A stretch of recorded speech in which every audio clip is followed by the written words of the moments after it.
Assalamualaikum warahmatullahi wabarakatuh.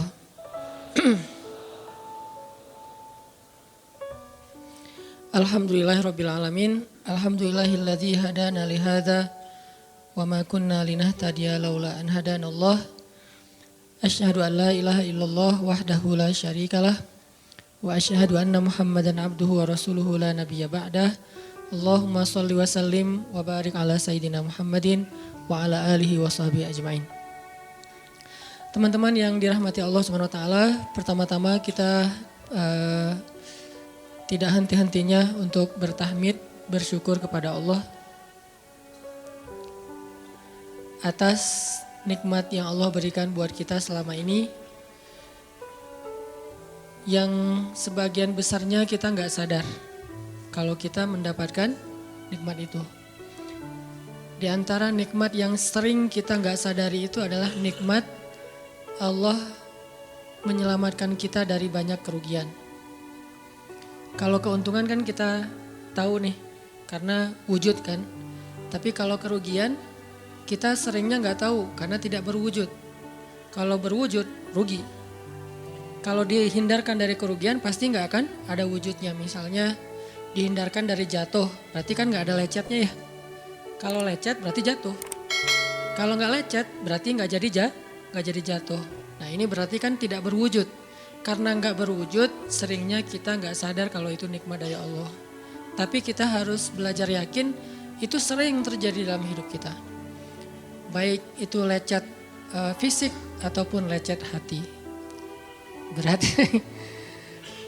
Karena kalau udah kerasa di hati kita kan berarti ada masalah nih. Kadang-kadang Allah menyelamatkan kita dari kekecewaan, dari marah, dari sakit hatinya. Itu kan tidak ada wujudnya karena kita diselamatkan. Tapi yakin bahwa sesungguhnya itu juga nikmat dari Allah. Makanya harus tetap bersyukur walaupun kita kadang gak bisa menghitung nikmat Allah. Karena emang gak mungkin menghitung nikmat Allah. Wa in ta'uddu ni'matallah. Gak mungkin kita bisa menghitung nikmat Allah. Gampangnya misalnya coba aja, ada gak kita yang bisa ngitung jumlah tetes air hujan ketika turun hujan? Itu baru satu nikmat ya, hujan doang nih. Bisa gak ngitung berapa tetes air hujan yang jatuh ketika kita lagi musim hujan? Atau sekali hujan aja nih, setengah jam berapa tetes? Gak ada yang bisa ngitung. Itu aja gak sanggup, apalagi nikmat-nikmat yang lebih besar. Nah jadi tetap walaupun kita gak sadar nikmat Allah apa, tapi kita pakainya bukan cuma dengan logika. Hidup saya kayaknya gini-gini aja logikanya nih. Tapi kalau kita beriman sebetulnya gak gini-gini aja. Hidup kita tuh harusnya lebih parah dari ini nih. Hidup kita tuh harusnya banyak masalah. Cuman sebagian besar masalah udah Allah hindarkan. Udah Allah selamatkan kita dari masalah-masalah itu. Cuman dikasih sebagian kecil sebagai pengingat buat kita. Kadang-kadang kalau gak dikasih masalah sama sekali kita suka jauh dari Allah. Kan Allah kangen. Di antara hadis kangennya Allah kepada kita tuh, Allah kalau kangen kepada hambanya dikasih ujian. Hamba yang kayak gimana? Hamba yang kalau gak dikasih ujian gak deket sama Allah. Sehingga kalau Allah kangen sama kita, yang gak deket sama Allah nih, suka lupa sama Allah, Allah kasih kita ujian. Tapi ujian yang dikasih juga ujian yang insya Allah masih ketahan sama kita. Karena Allah gak mau ngasih kita ujian yang mencelakai kita. Kalau itu terjadi namanya bukan ujian, tapi namanya azab. Dan insya Allah orang beriman gak dapat itu. Yang dapat kayak gitu tuh kelasnya udah kelas Firaun, Haman, Korun, Namrud ya.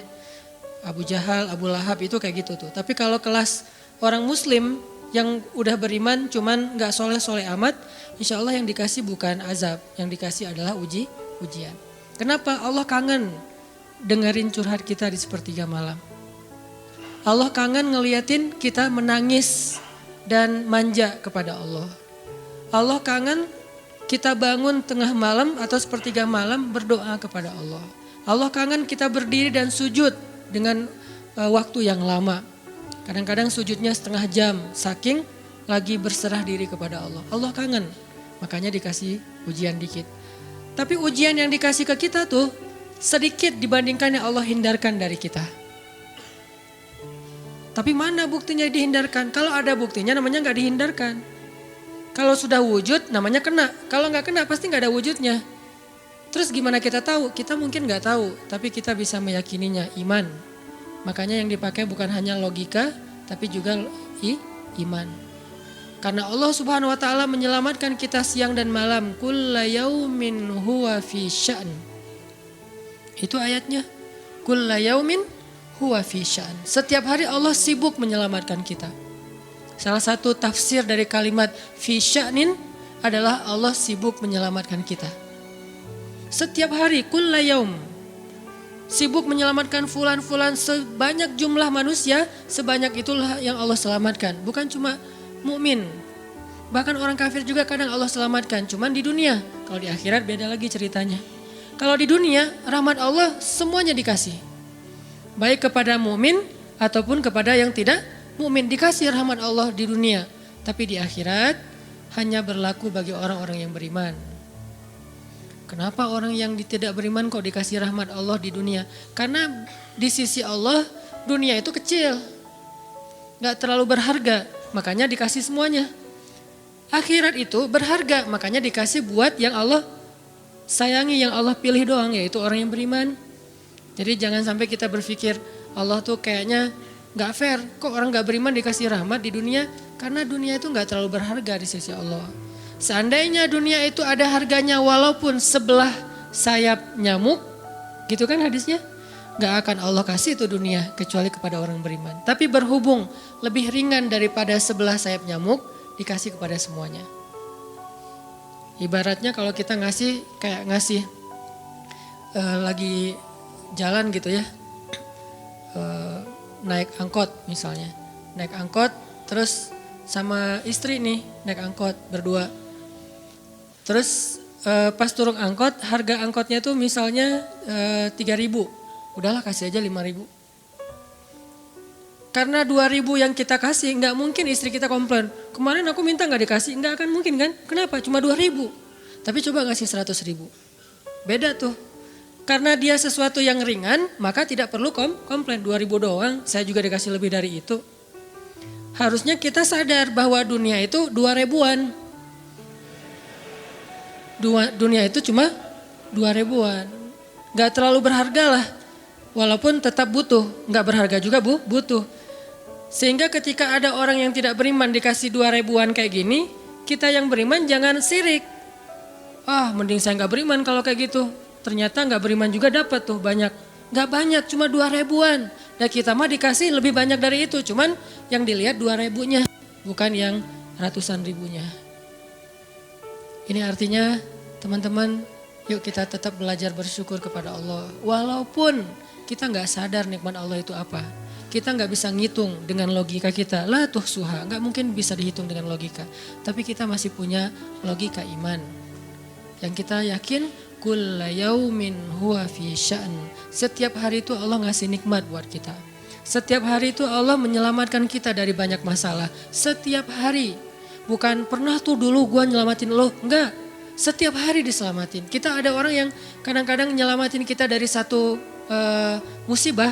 Itu kan berjasa dan kita kayak ngingat seumur hidup kan ya. Dianggap kayak orang yang paling berjasa dalam hidup kita. Dulu hampir putus gara-gara dia gak jadi. Gak jadi putus gitu. Nyambung lagi dalam bentuk yang halal misalkan ya. Berarti kan dia paling berjasa nih. Kalau gak gara-gara dia nih udah putus tuh. Kalau gak gara-gara dia udah cerai nih. Alhamdulillah gara-gara si fulan, gara-gara ustadz itu, gara-gara teman saya, gara-gara orang tua. Kita yang tadinya hampir bercerai, gak jadi bercerai kan dia berarti berjasa banget dalam hidup kita. Menyelamatkan rumah tangga. Allah menyelamatkan kita dari yang kayak gitu-gituan tuh kulla yaum, setiap hari. Kalau yang belum menikah, setiap hari Allah menyelamatkan kita dari zina. Apalagi kita hidup di zaman fitnah. Apalagi kita hidup di kota besar kayak di Bandung. Yang fitnahnya mungkin lebih besar daripada di desa. Dengan mudah kita bisa terjerumus ke dalam dunia-dunia yang kayak gituan. Mudah banget. Tapi setiap hari diselamatin. Besok diselamatin lagi. Lusa diselamatin. Walaupun seringkali Allah pengen nyelamatin kita. Kitanya aja yang kekeh gak mau diselamatin. Udah jatuh. Allah selamatkan dari apa? Dari makin terpuruk. Kadang-kadang kan jatuh ketiban tangga nih. jatuh doang nggak ketiban tangga. Allah selamatkan. Kalau nggak diselamatkan 100%, minimal diselamatkan sebagiannya. Supaya kita nggak benar-benar hancur. Itu sering. Yang pernah merasakan masa-masa kelam di masa lalunya, harusnya kan ketika kita dulu kayak gitu, kita mungkin udah mati kali ya. Yang sering tawuran misalnya, yang sering tarung di jalan, alasannya alasan sepele gitu. Kayak kemarin saya pas ke Jakarta ada acara di daerah Bintaro tuh, lagi jalan, ada tawuran pelajar. Pada bawa golok, bawa samurai, bawa celurit segala macam. Kita agak-agak kaget karena kita platnya plat D gitu kan. Agak bahaya nih di Jakarta soalnya. Langsung kita gimana nih plat D, masa mau ditutup pakai tangan, gak mungkin kan ya, mobil. Akhirnya la haula aja. Coba bayangin, mungkin sebagian kita pernah ngalamin masa kayak gitu dan mungkin lebih parah. Yang kayak gitu-gitu mah udah jadi kayak sarapan lah. Kalau nggak makan siang. Kayak gitu-gitu, udah sering. Kenapa masih bisa selamat dan sekarang bisa duduk di masjid? Kalau bukan karena Allah menyelamatkan kita. Jadi kalau ada yang cerita ke saya tuh tentang pengalaman masa lalunya yang luar biasa kelam, saya tuh selalu bukan takjub ke dianya, takjub ke Allahnya. Bukan takjub karena dia bisa berhijrah, takjub karena Allah masih menyelamatkan dia dan menghijrahkan dia. Sehingga ketika dengar cerita kayak gitu, yang kita ucapkan adalah Masya Allah, Alhamdulillah. Bukan, wah hebat lo ya, dulu pernah bunuh orang, pernah ini, pernah semua dosa pernah gue lakuin dah. Itu gak perlu bangga, karena kalau dia gak diselamatin Allah, dulu udah celaka dengan dosa-dosa itu. Tapi karena Allah selamatkan, akhirnya dia diberi kesempatan. Bikin dosa dibiarin sama Allah. Bikin dosa dibiarin, bukan dibiarin berbuat dosa, dibiarin supaya dia kembali kepada Allah, dikasih kesempatan. Dan itu gak sehari, bertahun-tahun kan kita kayak gitu. Masih aja Allah biarin, masih Allah kasih kesempatan.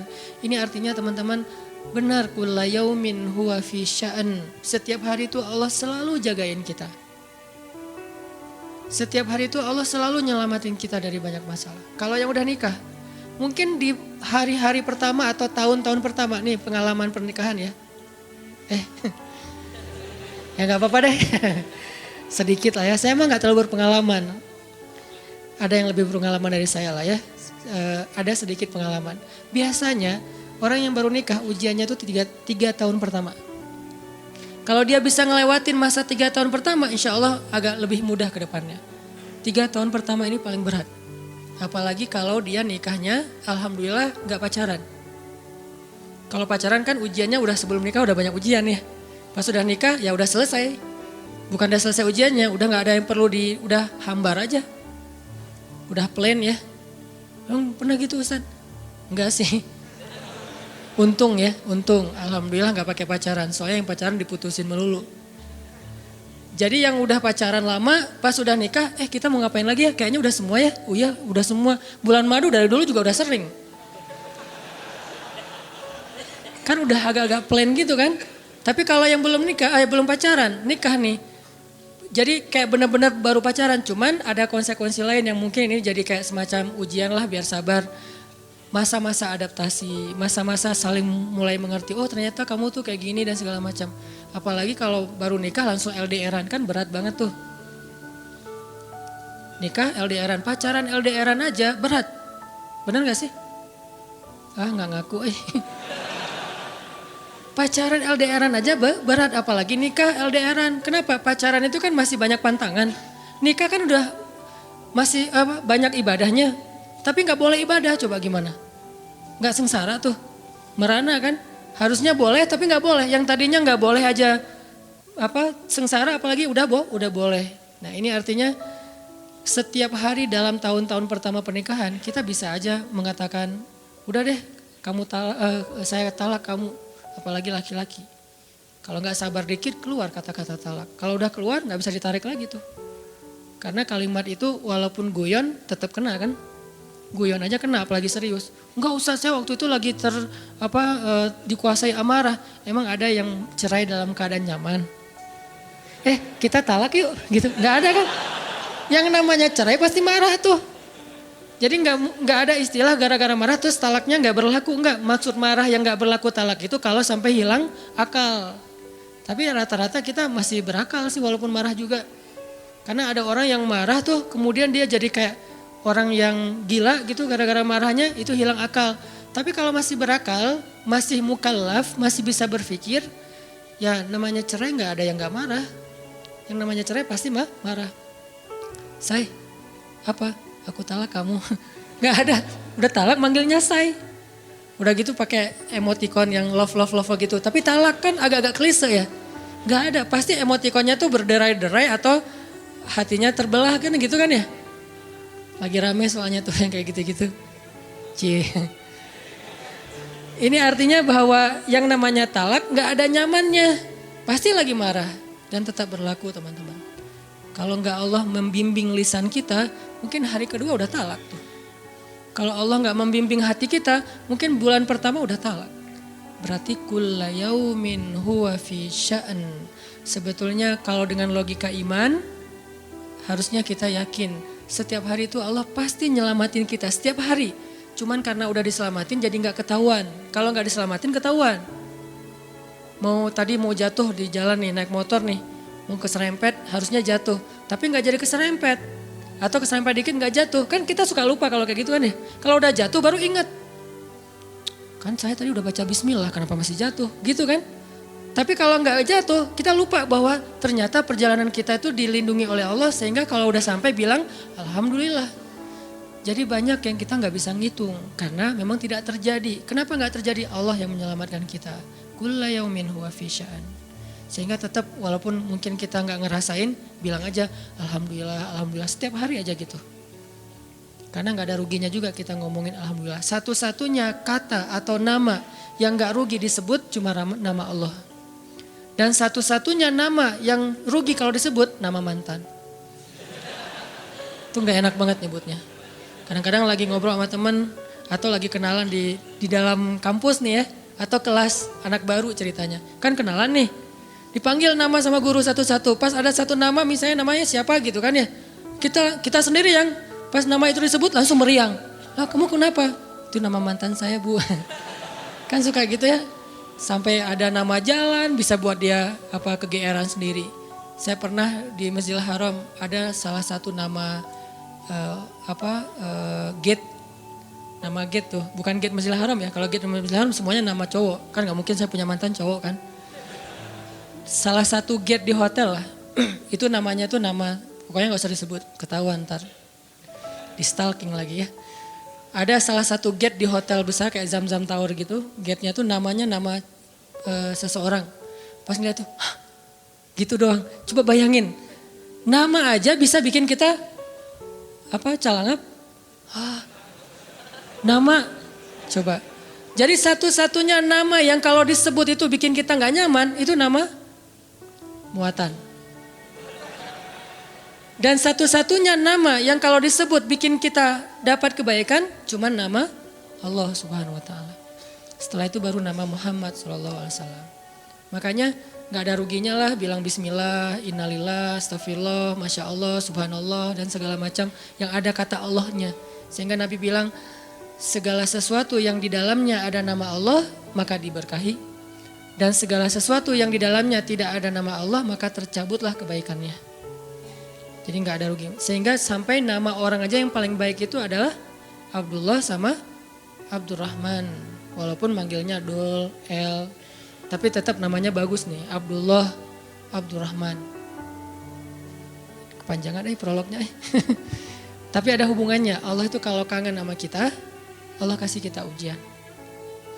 Makanya jangan bikin Allah ngasih kita ujian kalau kangen. Tapi ngasih kita nikmat. Kenapa Allah kasih kita nikmat? Soalnya kita udah biasa, gak perlu diuji juga, udah tetap setiap malam tuh curhat sama Allah.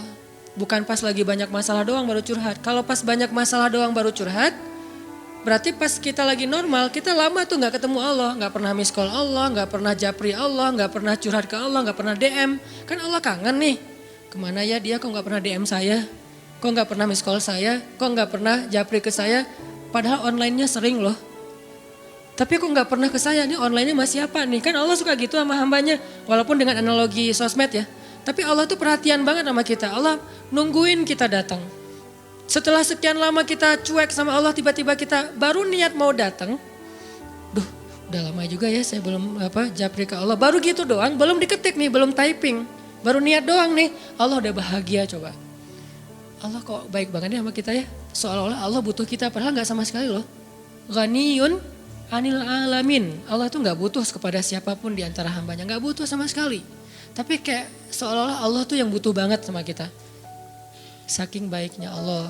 Allah itu raufun, rahimun, karimun, jawadun, apalagi latifun. Nah latifun Allah tuh.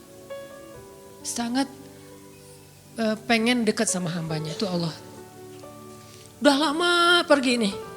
Sibuk dengan semua orang di japri, semua orang dia chat sampai tengah malam chat sama orang lain. Tapi Allah gak pernah di japri, Allah tungguin. Kalau manusia mungkin kita bisa nyebutnya kayak kesepian gitu. Tapi Allah kan gak mungkin kesepian, tetap aja Allah nungguin seperti orang yang kesepian. Saking kangennya sama kita coba. Begitu kita ada masalah datang ke Allah, Allah gak bilang giliran sekarang aja lo datang. Enggak kayak gitu Allah. Langsung Allah dekap, langsung Allah ada apa hambaku. Hal min haja, apakah kamu butuh sesuatu? Hal min taib, apakah kamu mau diterima taubatnya? Hal min mustaghfir, apakah kamu mohon minta ampun? Allah tanya kepada kita setiap malam, dicuekin lagi. Datang Allah ke langit dunia. Harusnya kan Allah suruh aja malaikat ya, malaikat kasih tahu ke dia supaya berdoa. Enggak, Allah yang langsung turun. Ibaratnya Allah yang ngejapri kita, enggak dirit juga. Setiap malam japri, setiap malam gak dirit. Padahal online-nya, lasinnya tuh per setiap jam bahkan setiap menit dia online terus. Tapi yang Allahnya gak dirit, ketimpa lagi tuh. Marahkah Allah? Enggak. Kalau Allah marah pasti kita udah celaka dari dulu juga. Karena kalau Allah udah marah maka perhatikanlah kaum-kaum sebelum kalian kata Allah. Perhatikanlah kaum-kaum sebelum kalian. Ad, Samud. Atau tokoh-tokoh sebelum kalian, Firaun, Haman, Namrud dan seterusnya. Perhatikan kalau Allah udah marah nih. Berarti Allah belum marah sama kita. Tapi jangan sampai batasan waktu yang Allah buat itu kita lewatin, itu bahaya. Karena kalau Allah sudah menentukan waktunya, gak bisa ditolak lagi sama kita. Jadi Allah kangen kepada makhluknya. Jadi sifat kangen itu salah satu di antara sifat Allah. Allah rindu kepada hambanya. Namanya siapa? Allah rindu kepada hambanya. Sehingga kalau Allah aja kangen sama kita kangen gak sih sama Allah? Ini nih pertanyaannya nih. Karena kalau kita gak kangen sama Allah gak fair. Kenapa gak fair? Allah kan gak pernah dapat kebaikan apa-apa dari kita. Kok kangen sama kita? Berarti Allah kangennya tulus. Kalau kangen kita kan ikhlas ya. Ikhlas dengan tulus agak beda dikit nih. Kalau tulus gak berharap apa-apa. Kalau ikhlas berharap. Kalau ikhlas itu berharap. Cie. Sampai anak kecil juga ya, subhanallah ya.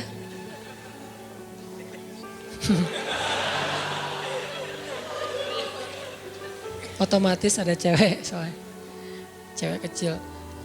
Allah aja tuh gak menginginkan apa-apa dari kita, kangen. Berarti kan gak ngarapin apa-apa, bisa kangen. Baik banget kan? Nah kita kalau kangen pasti ada ngarapin sesuatu. Kayak kangen orang tua, kenapa? Pengen masakan ibu. Kangen kampung halaman, kenapa? Pengen jajan, pengen lihat suasana yang luar biasa di keluarga. Kan kangen ya kampung halaman. Kangen dia misalnya.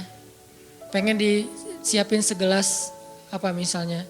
Green tea lah atau Thai tea atau apalah. Kalau yang standar mah ya, atau kopi misalnya. Kita mengharapkan sesuatu dalam kangennya kita. Kalau Allah kangen gak ngarapin apa-apa.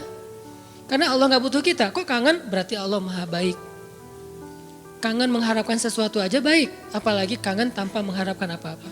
Dan yang lebih luar biasanya lagi, Allah bukan cuma gak mengharapkan apa-apa. Kangen pengen ngasih sesuatu kepada kita.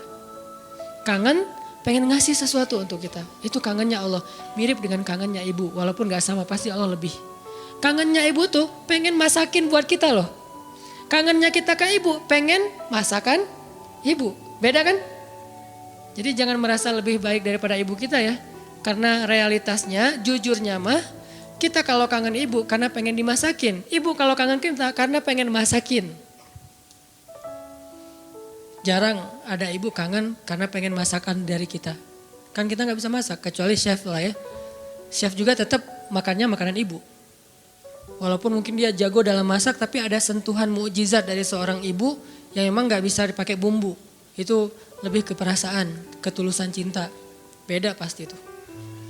Ibu saya tuh kalau masak, mungkin banyak ibu-ibu lain atau siapapun perempuan yang masaknya tuh enak. Tapi tetap aja kalau yang dimasak oleh ibu tuh beda. Gak tahu gimana, gak bisa dijelasin aja pokoknya, beda.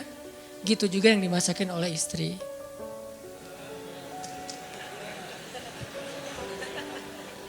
Gak pernah ngerasain gak apa-apa.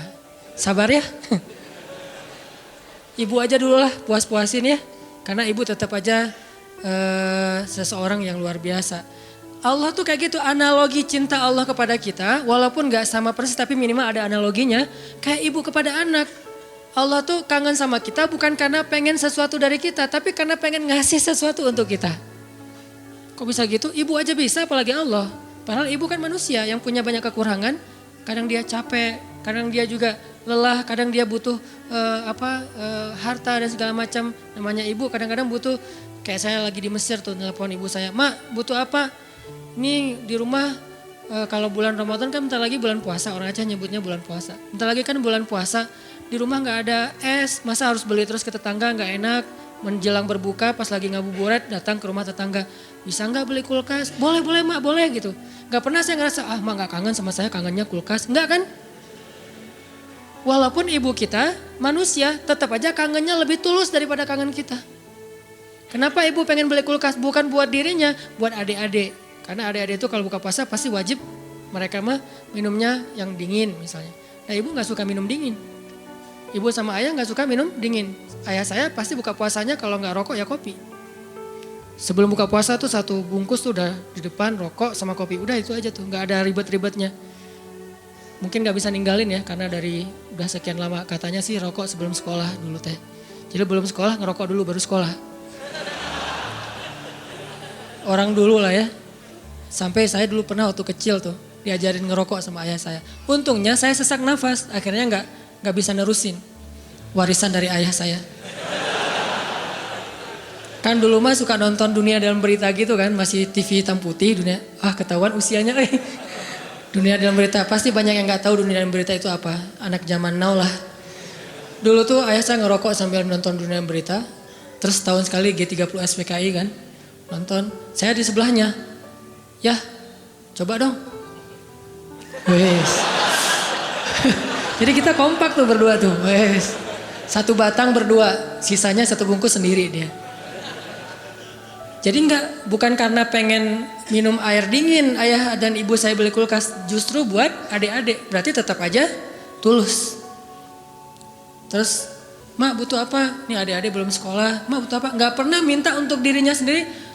"Mama nih mau lebaran gak ada baju baru." Gak pernah, pasti untuk adik-adik. Kenapa gak untuk saya? Mungkin dianggap saya udah mampu sendiri, udah mandiri. Jadi udah gak perlu dikasih-kasih. Artinya dalam cerita ibu, kita bisa melihat kebesaran Allah. Kalau ibu aja yang penuh dengan kekurangan bisa setulus itu, apalagi Allah. Ibu bisa kangen kepada kita karena pengen masakin buat kita. Allah kangen kepada hambanya karena pengen ngasih nikmat untuk hambanya. Allah kangen kepada pendosa karena pengen ngampunin dosa-dosa dia. Kenapa gak diampunin aja? Karena dia gak datang.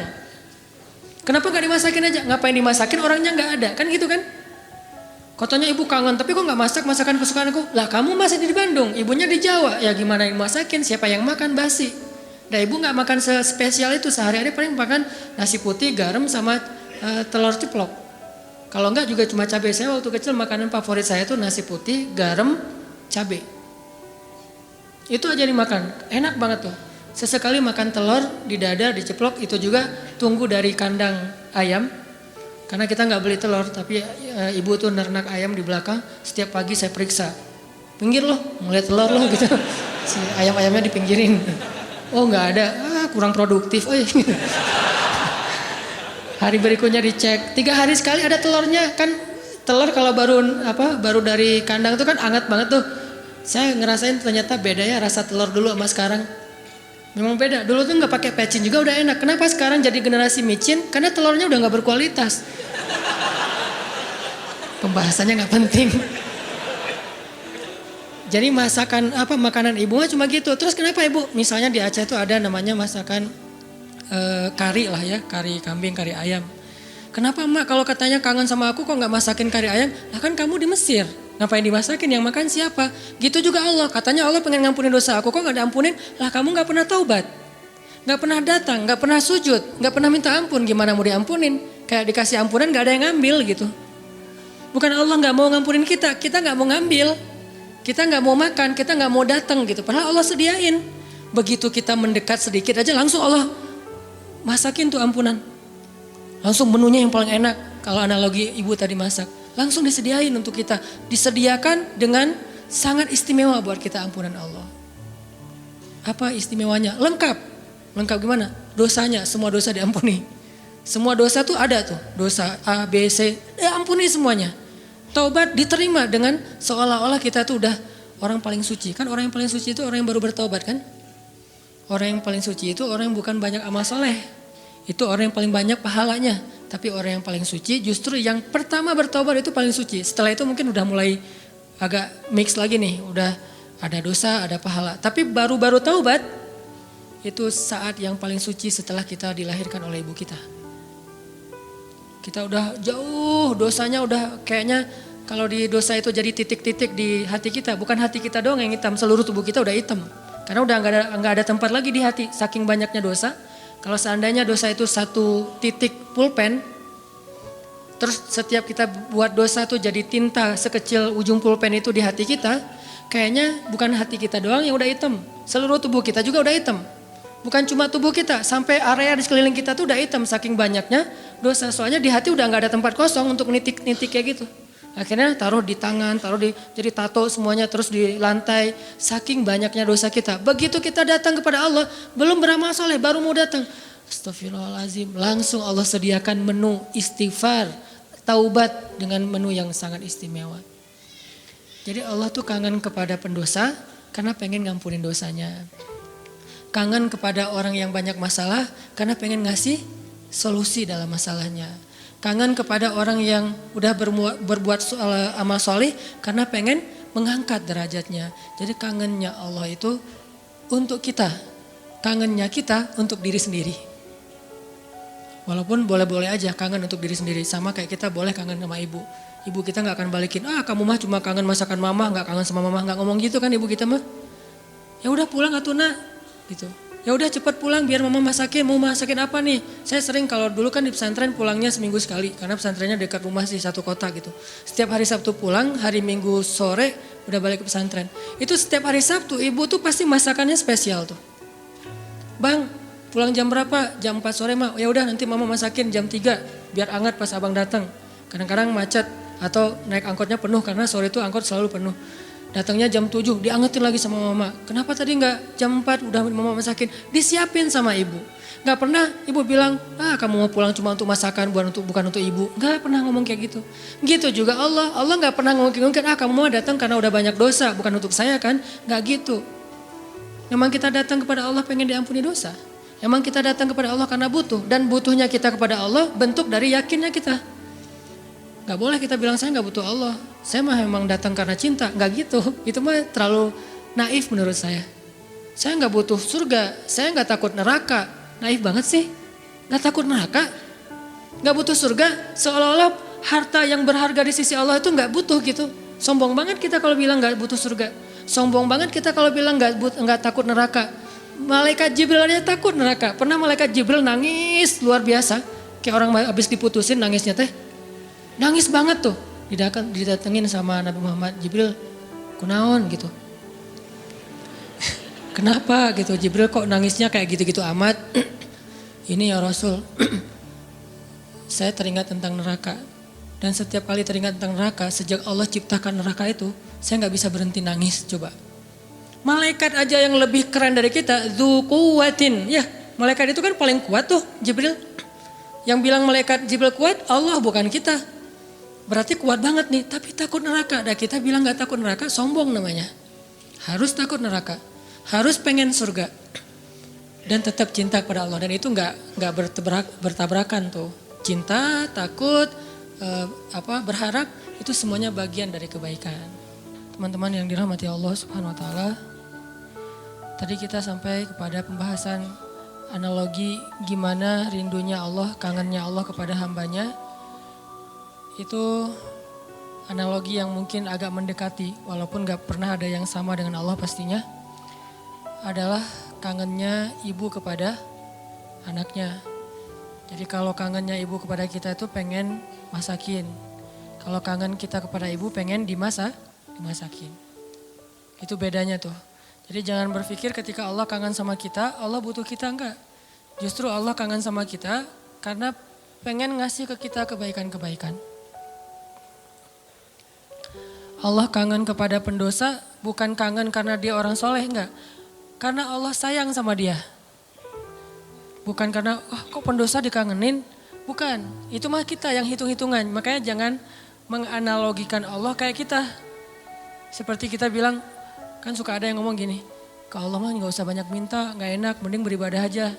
Emangnya Allah tuh akan berat kalau kita minta? Kan enggak. Justru meminta kepada Allah itu ibadah. Jadi makin banyak berdoa tuh makin banyak pahala. Karena berdoa dalam agama kita itu bagian dari ibadah. Cuman namanya bukan ibadah muqayyad. Ibadah muqayyad itu kayak sholat 5 waktu, udah jelas waktunya, jelas cara-caranya. Ibadah mutlak. Arti mutlak itu lebih bebas. Kapan aja, yang dibaca bisa apa aja, bahkan kadang-kadang agak-agak capruk dikit dalam berdoa mah gak masalah ya. Kenapa dia capruk? Karena gak hafal bahasa Arabnya. Akhirnya yang didoain sebisanya dia aja, gak apa-apa semampunya. Jadi berdoa kepada Allah itu ibadah dan Allah senang banget dimintai. Sampai Allah tuh ngerasa malu kalau ada yang meminta, terus kita Allah gak mengabulkan, Allah malu. Allah punya malu, justru Allah maha pemalu. Banyak hadis-hadis Allah pemalu kan? Di antaranya kayak hadis Nabi pas Utsman datang ke rumah Nabi dalam keadaan Nabi sakit. Pas Abu Bakar datang, Nabi gak pakai baju atau pakai baju tapi gak terlalu rapi gitu, biarin aja. Umar biarin aja. Begitu Utsman yang bilang salam, Nabi langsung rapi-rapi. Udah semuanya rapi baru Utsman dibukain pintu. Ditanya kok gitu-gitu amat sama Utsman? Gak, kita mah gak gitu. Kata Nabi, jangankan saya, Allah aja malu kepada Utsman. Terus Allah juga malu dalam hadis Nabi, sesungguhnya Allah malu kalau ada hambanya mengangkat kedua tangannya. Ini juga dalil bahwa berdoa boleh mengangkat tangan, jadi gak perlu diperdebatkan lah. Gak angkat tangan boleh, menelunjuk juga boleh. Nelunjuk jangan pakai analogi culture manusia. Kalau culture manusia gini tuh merintah kan ya. Tapi kalau culture agama ini bukan merintah. Cuma Allah doang yang saya berharap gitu maksudnya. Doa kok gitu sih kayak merintah Allah. Enggak, ini mah pakai perasaan kita. Kalau pakai perasaan agama mah enggak gitu. Kan Nabi kadang berdoa gini, kadang berdoa emang enggak pakai ngangkat tangan. Kapan tuh? Kayak pas naik kendaraan, kan enggak mungkin di atas onta gini kan. Agak-agak gimana gitu. Atau pas mau makan, Nabi pas mau makan bismillahirrahmanirrahim. Walaupun boleh ditambah Allahumma lakasumtu misalnya. Ya, atau Allahumma barik lana, asal enggak bismika Allahumma amutu ahya. Kan gak harus gini, boleh juga gini, boleh gak sama sekali. Kadang Nabi juga berdoa dengan mengangkat tangan. Buktinya sesungguhnya Allah malu. Kalau ada hambanya mengangkat kedua tangannya lalu Allah tidak mengabulkan permintaannya, kan Allah malu nih. Bisa juga Nabi ngangkat tangannya gak gini, tapi gini. Kapan? Pas perang Badar. Kalau kita pas besok mau ngelamar. Jadi perang Badarnya kita nih, jomblo nih. Lamaran, itulah perang Badarnya kita. Apalagi menghadapi calon mertua yang berkumis tebal teh ya kan. Itu berarti menghadapi musuh yang lebih kuat daripada kita kan ya. Butuh mukjizat lah itu mah. Sehingga doanya malamnya kayak gini. Pas sudah diterima gini lagi. Itulah kita. Artinya teman-teman jangan ngelihat Allah seperti kita ngelihat makhluk. Tapi pasti Allah lebih baik daripada makhluknya. Pasti. Bahkan gak bisa dibandingin. Kalau ada ayat-ayat kayak analogi itu bukan perbandingan. Lebih kepada analogi supaya kita bisa berpikir. Dan memang Islam itu mengajarkan kita dan melatih kita berpikir. Afala ta'qilun, afala la'allakum tadhakkarun, tatafakkarun. Berpikirlah. Am hasibatum, fal yanzuru. Semuanya tentang berpikir. Jadi kalau ada istilah, udahlah gak usah dipikir-pikirin, udah taat aja. Taat tapi berpikir. Jangan taat gak berpikir. Karena agama ini agama milik orang-orang yang cerdas, dibawa oleh orang yang paling cerdas di muka bumi. Dan kecerdasan itu di sini. Tapi kecerdasan doang gak cukup, harus dipadukan dengan keimanan. Baru namanya Rabbaniyah. Nabi itu cerdas banget loh. Saking cerdasnya Nabi, turun ayat 1 juz kehafal sama Nabi. Jibril datang, Muhammad dengarkan, didengarin sama Nabi. Al-An'am kan, 1 juz lebih sedikit, 11 lembar kan, 1 juz 10 lembar. Nabi dengerin, Jibril baca, udah selesai Jibril baca, Jibril naik ke langit, Nabi udah hafal. Nabi kasih tahu ke sahabat, udah turun ayat kepada saya yang lebih baik, yang lebih saya cintai daripada langit dan bumi, yaitu yang dibuka dengan Alhamdulillah. Sahabat Ibnu Mas'ud bilang, saya udah hafal ya Rasulullah. Ini lagi sifat tawadunya Rasul. Rasul gak bilang, emang lo doang, gue juga gitu. Enggak, saking tawadunya Rasul. Rasul malah kayak seolah-olah beliau gak bisa gitu, saking menghargainya. Ini namanya ra'fah. Kalau kita kan suka ngeremehin orang, kalau Nabi gak ngeremehin orang walaupun beliau pasti di atas rata-rata. Oh gitu Abdullah, coba-coba gitu. Kayak beliau tuh gak bisa kayak gitu. Abdullah pede kan? Wah bisa. Tapi Abdullah tahu lah Nabi pasti hafal karena Nabi gak bisa baca.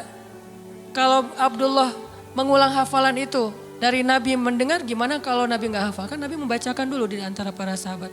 Gak ada satu huruf pun yang salah yang dibacakan Nabi. Padahal cuma sekali dengar nih. Berarti Nabi itu orang cerdas. Hafalannya kuat. Dan lagi-lagi jangan ngelihat kecerdasan hanya dengan bisa baca tulis. Karena kalau kita pengen baca sejarah, bacalah dengan analogi, dengan persepsi sejarah. Jangan baca sejarah dengan persepsi kekinian, itu keliru. Saya nggak bilang salah ya, keliru. Karena salah dan keliru itu beda. Kalau salah dalam bahasa fikih namanya batil. Benar, hak. Kalau keliru, khata, benar, sawab. Itu keliru kalau kita membaca sejarah tapi pakai persepsi kekinian. Contoh, katanya pinter tapi kok nggak bisa baca tulis. Karena di zaman sekarang pinter itu dilihat dari kemampuan membaca dan menulis. Di zaman dulu, culture-nya belajar itu nggak lewat baca tulis. Di zaman Nabi dulu belajarnya lewat menghafal. Jadi orang yang pintar di zaman itu adalah yang bagus hafalannya. Orang yang pintar di zaman sekarang adalah yang paling pintar nulis dan membacanya. Bahkan zaman now mah udah nggak baca tulis. Udah lebih ke aplikasi. Udah lebih ke otak atik. Bahkan kadang-kadang nggak aplikasi, googling aja. Saking simpelnya. Jadi orang yang mungkin sekarang dianggap agak kekinian, nggak pintar lagi istilahnya kekinian. Kalau dia dengar ceramah udah pakai misalnya streaming atau kalau dia lihat langsung dia pakai recording. Kalau dulu nggak pakai recording aplikasi, recordingnya di sini. Sehingga culture model belajar di zaman Nabi dengan zaman sekarang berbeda. Sehingga kita nggak boleh menjudge sejarah dengan persepsi kekinian, itu nggak boleh. Sama kayak kita menjudge Nabi menikah dengan anak di bawah umur dengan persepsi kekinian. Memang 12 tahun itu atau 11 tahun di zaman sekarang itu di bawah umur. Tapi di zaman itu coba kita baca sejarahnya lebih lengkap deh. Aisyah sebelum dilamar sama Nabi itu udah khitbahan loh. Udah jadian. Sama siapa? Sama anak seorang laki-laki yang belum beriman. Namanya anak Mut'im bin Adi.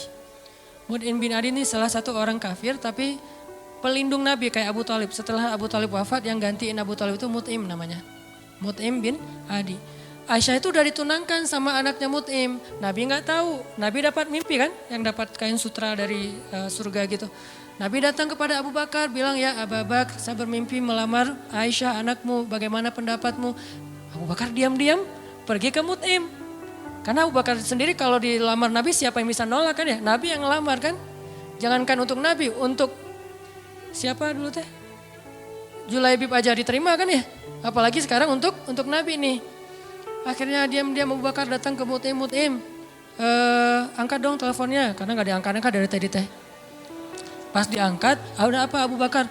Ini ada masalah nih, yuk kita ketemuan. Ya udah di kafe mana? Itu dekat SM aja gitu. Ketemuan kata Abu Bakar, Mut'im nih gimana nih, saya galau berat. Saya gak enak sama kamu. Emang ada masalah apa? Kan kita udah lama berteman, biasa aja lah gitu. Kata Abu Bakar, Muhammad kamu tahu kan? Oh ya siapa yang gak tahu? Muhammad kan ya orang yang paling mulia di Mekah. Dia ngelamar Aisyah. Mut'im senyum. Bukan kaget, bukan dasar tuh orang. Enggak, senyum. Jadi yang bete Muhammad menikah dengan Aisyah itu justru harusnya kan Mut'im kan? Bapak calon mertuanya anak Aisyah gitu. Kenapa kita yang bete nih?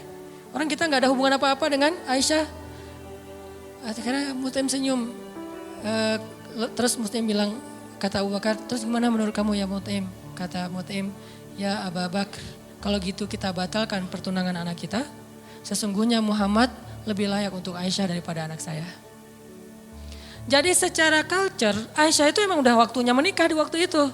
Tapi kalau kita ngelihatnya dari angle kekinian, itu di bawah umur. Makanya jangan menjudge sejarah dari angle kekinian. Itu nggak fair. Banyak lagi adegan-adegan sejarah. Ini yang kita belajar di Al-Azhar tuh kayak gini nih, belajar berpikir, belajar berfilosofi. Kalau orang bilang filsafat itu nggak butuh, nggak, tergantung filsafatnya. Karena ada filsafat Islamiyah, ada filsafat Gharbiyah. Kalau Gharbiyah itu western lah, filsafat sekuler. Tapi kalau Islam juga berfilsafat, ternyata gitu ya. Baca tafsir juga butuh filsafat. Saya kalau baca Al-Quran yang ada tafsirnya atau nggak pakai tafsir, misalnya baca Quran beberapa ayat yang udah ngerti gitu ya. Subhanallah, ketika kita berpikir tentang Al-Quran, kebayang hal yang luar biasa tentang kebesaran Allah. Itu luar biasa loh. Kayak saya pernah bilang ayat Allah tuh zatnya, kalau kita ke teman bilangnya orangnya gitu ya. Allah itu zatnya nggak enakan. Apa bukti Allah nggak enakan? Tuh buktinya tuh ayat sebelum tentang pengubahan kiblat, Allah mengatakan Raufun, dirinya tuh Rauf, artinya Rauf itu nggak enakan. Apa wujud nggak enakan Allah? Salah satunya ayat tentang puasa. Itu Allah nggak enakan banget tuh. Mau nyuruh kita puasa aja, perintahnya satu, tapi bahasa-bahasa untuk seolah-olah memotivasi kita, itu satu lembar loh. Ya ayyuhalladzina amanu, kutiba alaikumusiyam. Makanya bacanya jangan, ya ayyuhalladzina amanu, beda itu. Beda intonasi, beda pesan. Tapi kalau kita baca, ya ayyuhalladzina amanu, kan kata Nabi, bacalah Al-Quran dengan suara sedih kan. Bukan dengan suara teriak. Kadang kita, ya ayyuhalladzina amanu, tergantung khotibnya kan ya. Padahal kadang ayat itu turunnya nggak gini, tapi santai turunnya. Ya ayyuhalladzina amanu, kutiba alaikumusiyam. Wahai orang yang beriman, diwajibkan bagi kalian berpuasa. Tapi coba perhatikan kalimat berikutnya. Kayak Allah nggak enakan banget. Kama kutiba alal ladzina min qablikum. Seperti telah diwajibkan kepada orang sebelum kalian. Seolah-olah Allah ngomong gini, puasa ya, tapi nggak usah khawatir, bukan kalian doang yang disuruh, yang lain juga disuruh gitu. Kayak kita bilang ke teman kita nih, lagi ada event, kita jadi panitia gitu. Terus kita sebagai ketua panitia bilang ke teman-teman kita tim, tolong angkatin meja ya, soalnya yang lain di depan lagi beres-beresin sendal atau apalah. Tolong angkatin layar ya, tolong gulung layar ya, soalnya yang lain lagi beresin meja di dalam. Artinya bukan kamu doang yang disuruh, yang lain juga kerja gitu kan. Saking ra'fah, gak enaknya Allah sama kita coba. Nah kita mah enak-enak aja sama Allah. Nuduh Allah macam-macam, Allah gak adil, Allah maunya apa, Allah gak rela saya jadi orang benar. Allah aja ke kita yang Allah maha sempurna, gak enakan coba. Wahai orang yang beriman, berpuasalah atau diwajibkan bagi kalian berpuasa. Tapi bukan kalian doang, orang sebelum kalian juga diwajibin. Kama kutiba alal ladzina min qablikum. Ini untuk kalian bukan untuk saya. La'allakum tattaqun, supaya kalian bisa jaga diri. Kan takwa itu menjaga, wiqayah. Bisa jaga diri, maksud jaga diri apa Ustadz? Kan kata Nabi juga bagi para jomblo, kata Nabi kan ya. Kalau kalian udah sanggup menikah, menikahlah. Kalau nggak sanggup atau nggak ada yang mau, nggak ada yang mau sih, nggak ada hadisnya sih, nggak sanggup maksudnya. Nabi kan ngomongnya elegan ya, saya aja yang nerjemahinnya kurang elegan. Maksud nggak sanggup di sini itu bukan cuma nggak punya materi, nggak ada yang mau juga. Kan nggak mungkin Nabi bilang nggak mau ya, nggak ada yang mau ya, nggak mungkin kan? Kalau kalian nggak sanggup dalam kurung, versi saya nih, nggak punya uang atau nggak punya calon atau ada calon banyak tapi nggak ada yang mau, misalnya tutup kurung, gitu kan? Kalau kalian nggak sanggup, puasalah. Karena itu bisa menjaga diri kalian. Udah Ustadz puasa makin pengen nikah. Saya banget tuh. Dulu, alhamdulillah udah enggak lah. Cukup ya. Oke lanjut. Supaya kalian bisa jaga diri. La'allakum tattaqun. Karena takwa itu menjaga diri. Bisa menjaga diri dari hawa nafsu. Bisa jaga diri dari api neraka. Banyak makna jaga diri di sini. Udah selesai belum? Allah masih ngomong gini, ayyamam ma'dudat, gak usah khawatir gak lama kok, cuma beberapa hari. Kenapa Allah gak bilang aja 29 hari atau 30 hari? Kenapa bilang beberapa hari? Kenapa Allah gak bilang 1 bulan? Kan puasa 1 bulan kan? Kenapa gak bilang syahran wahidan? Kenapa ayyaman ma'dudat? Karena pengen ngasih angle bahwa ini ringan, cuma beberapa hari doang kok. Lagian puasa kan bukan bulanan, harian. Sanggup gitu puasa bulanan? Sahurnya tanggal 1, buka puasa tanggal 29 gitu.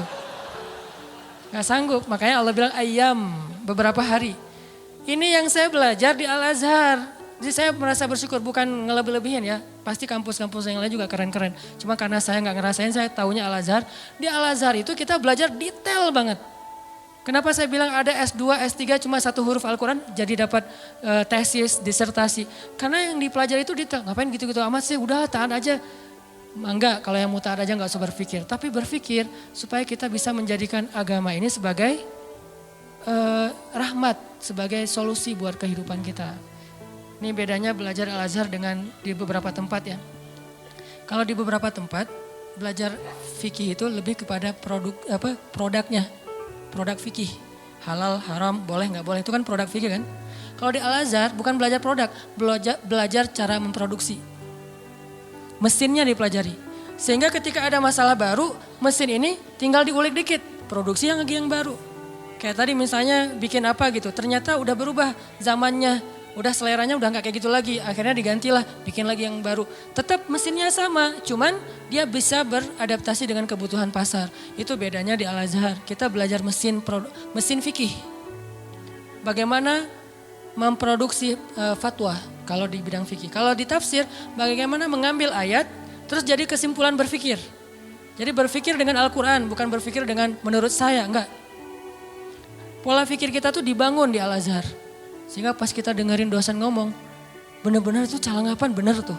Karena ilmu dosen-dosen di sana tuh luar biasa. Kalau ngomong tuh kayak seolah-olah dia udah kuasai seluruh Al-Quran. Jadi Al-Quran itu diambil tuh sepotong-sepotong dikumpulin jadilah satu menu makanan. Tuh gitu di Al-Azhar teh. Intinya yang saya pengen sampaikan kepada teman-teman, jangan ngelihat Allah kayak ngelihat makhluk. Karena nanti jadi salah paham. Jangan banyak mintalah, gak enak sama Allah. Justru Allah itu gak enak kalau gak diminta. Allah senang banget kalau kita minta. Dan Nabi yang paling banyak meminta ke Allah namanya Ibrahim. Sehingga disebut Inna Ibrahim la'awwahun halim. Apa arti awwah? Bukan awwah ya. Awwah artinya da'a, suka berdoa. Dan di Al-Quran itu Nabi yang paling banyak kalimat doanya kan Ibrahim kan. Dikit-dikit ya Rabbi, ya Ilahi, ya Allah. Selain Musa. Awwahun da'a, suka berdoa. Gitu juga tadi dalam kasus surga neraka. Ada orang bilang, saya emang gak takut sama neraka. Setan aja, iblis takut sama neraka. Kita lebih garang daripada iblis? Enggak. Iblis itu udah paling, kalau dibilang bejat, paling bejat mah iblis. Udah gak ada lagi lebih bejat daripada iblis. Udah gua mah lebih bejat dari iblis, gak ada. Iblis itu paling bejat tuh udah. Jadi kalau ada manusia gimana pun dia bejat masih kalah sama iblis. Yang paling soleh itu adalah Muhammad SAW. Walaupun yang paling suci adalah malaikat. Tapi yang paling soleh, beda suci sama soleh ya. Karena orang soleh bisa aja ada kesalahan. Nih berpikir nih. Orang soleh tetap ada kesalahan. Kalau suci gak ada kesalahan. Dan gak ada manusia yang suci. Yang ada manusia yang soleh. Nabi bukan suci, maksum, terjaga. Kesalahan tetap ada. Tapi bukan dosa. Karena Nabi tidak berbuat dosa. Karena maksum. Tapi kesalahan beliau bermasa muka. Beliau salah memutuskan tentang perkara tawanan perang dalam perang surat Al-Anfal. Beliau salah misalnya keliru. Bukan salah, keliru dalam masalah sikap kepada orang-orang yang belajar kepada beliau. Terus didatangin orang-orang kafir Quraisy yang belajar suruh mojok dulu. Ditegur sama Allah. Ayat teguran ke Nabi itu banyak loh. Termasuk beliau karena pengen nyenengin istri-istrinya lagi cemburu. Nabi bilang ya udah deh saya gak akan minum madu lagi. Kan baru pulang nih dari rumah salah satu istrinya. Ketemu istri yang Aisyah. Aisyah nanya dari mana aja sih kok lama banget datangnya. Itu dari rumah Sofia. Ngapain sih di sana terus? Kan dia tuh maksudnya pendek gitu. Udahlah makan apa sih dikasih apa di sana emang makanannya enak banget ya. Enggak cuma minum madu doang. Wah gak enak pasti madunya gak bener nih, mulutnya gak enak tuh. Akhirnya Nabi bilang ya udah mulai sekarang saya gak akan minum madu lagi. Demi menyenangkan Aisyah. Turun ayat. Wahai Nabi, kenapa kamu mengharamkan apa yang Allah halalkan demi menyenangkan istrimu? At-Tahrim. Yang paling soleh di muka bumi dan di dunia akhirat dan langit bumi nih, Nabi Muhammad. Tapi yang paling suci, malaikat. Di sini ketahuan, oh ternyata orang soleh juga bisa ngelakuin kesalahan. Kalau Nabi kesalahan, kekeliruan, kalau kita kesalahan. Tapi dia langsung recovery balik. Gak ada yang suci. Fala tuzakku anfusakum. Jangan kalian menganggap diri kalian suci. Tapi yang paling bejat adalah iblis. Kemudian setan. Setan ini minal jinnati wan nas, ada jin ada manusia. Sehingga kita kalau bilang saya nggak takut neraka agak-agak klise menurut saya. Berarti sia-sia dong Allah ciptain neraka, ternyata manusia nggak takut. Jadi kayak Allah udah banyak fattakun nar. Itu perintah loh. Fattakun fa illam taf'alu wa la taf'alu fattakun nar.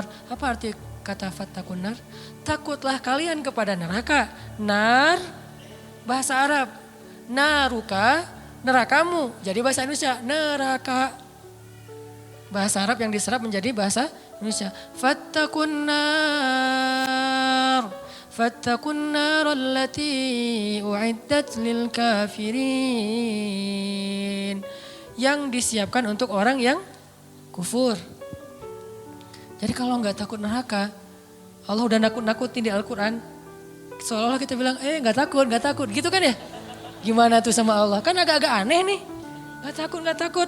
Dunia aja kita takut dengan hal-hal yang mengerikan. Gak usah yang benar ya. Yang cuma halusinasi aja takut. Setan, hantu, gundurwo, yang gitu-gitulah. Gitu aja bisa bikin kita takut. Padahal itu nggak nyata. Nyata nggak sih? Saya belum pernah lihat, alhamdulillah ya. Gak tahu kalau ngelihat Ustadz juga kan manusia. Artinya yang gak nyata-nyata amat aja kita takut. Giliran yang nyata Allah sendiri suruh kita takut malah gak takut. Kan agak klise nih. Pasti pola pikirnya gak menyeluruh nih. Belum lengkap, belum utuh. Surga, biasa aja gak pengen surga. Seolah-olah kita ngeremehin surga itu gak berharga. Surga itu kata Nabi adalah ala sil'atallahi ghaliyah. Ala sil'atallahi lil jannah. Harta Allah yang paling berharga itu adalah surga, bukan dunia. Dunia aja kita pengen, masa surga enggak? Padahal kata Allah, dunia ini enggak ada apa-apa dibandingkan surga. Klise lagi kan? Kita pengen surga dan Allah senang kita pengen surga. Kita takut neraka dan Allah senang kita takut neraka. Karena semua itu bagian dari yakin kita kepada Allah. Cuman jangan hanya di lisan, harus di hati. Kita, kenapa kamu sholat 5 waktu? Kalau saya nggak sholat ntar diazab kubur. Gak apa-apa. Kenapa kamu sedekah? Karena pengen dapat pahala banyak. Gak apa-apa. Wah kalian mah gak ada yang tulus. Dan saya mah kalau sholat, sedekah segala macam bukan karena surga neraka. Saya sholat dan segala macam karena cinta sama Allah. Gak ada tolak belakangnya antara satu dengan yang lain. Cinta bagian dari iman, takut bagian dari iman, berharap bagian dari iman. Kan iman itu ada 60-an cabang. Termasuk malu, bagian dari iman. Sehingga gak perlu dibentur-benturin, ambil yang sebagian, buang yang lain, enggak. Terus gimana nih? Orang beriman juga berderajat. Lahum darajatun. Ada yang imannya baru malu doang nih. Ada yang imannya udah malu plus takut. Ada yang imannya udah malu plus takut plus berharap. Ada yang iman, malu, takut, berharap, cinta. Terus nambah-nambah. Karena darajatun. Manusia itu berderajat-derajat di antara orang yang beriman. Setelah Allah bilang ulaika humul mu'minuna haqqa, Allah bilang lahum darajatun. Mereka bertingkat-tingkat. Jadi teman-teman, coba kita bayangin bahwa Allah itu emang kangen sama kita.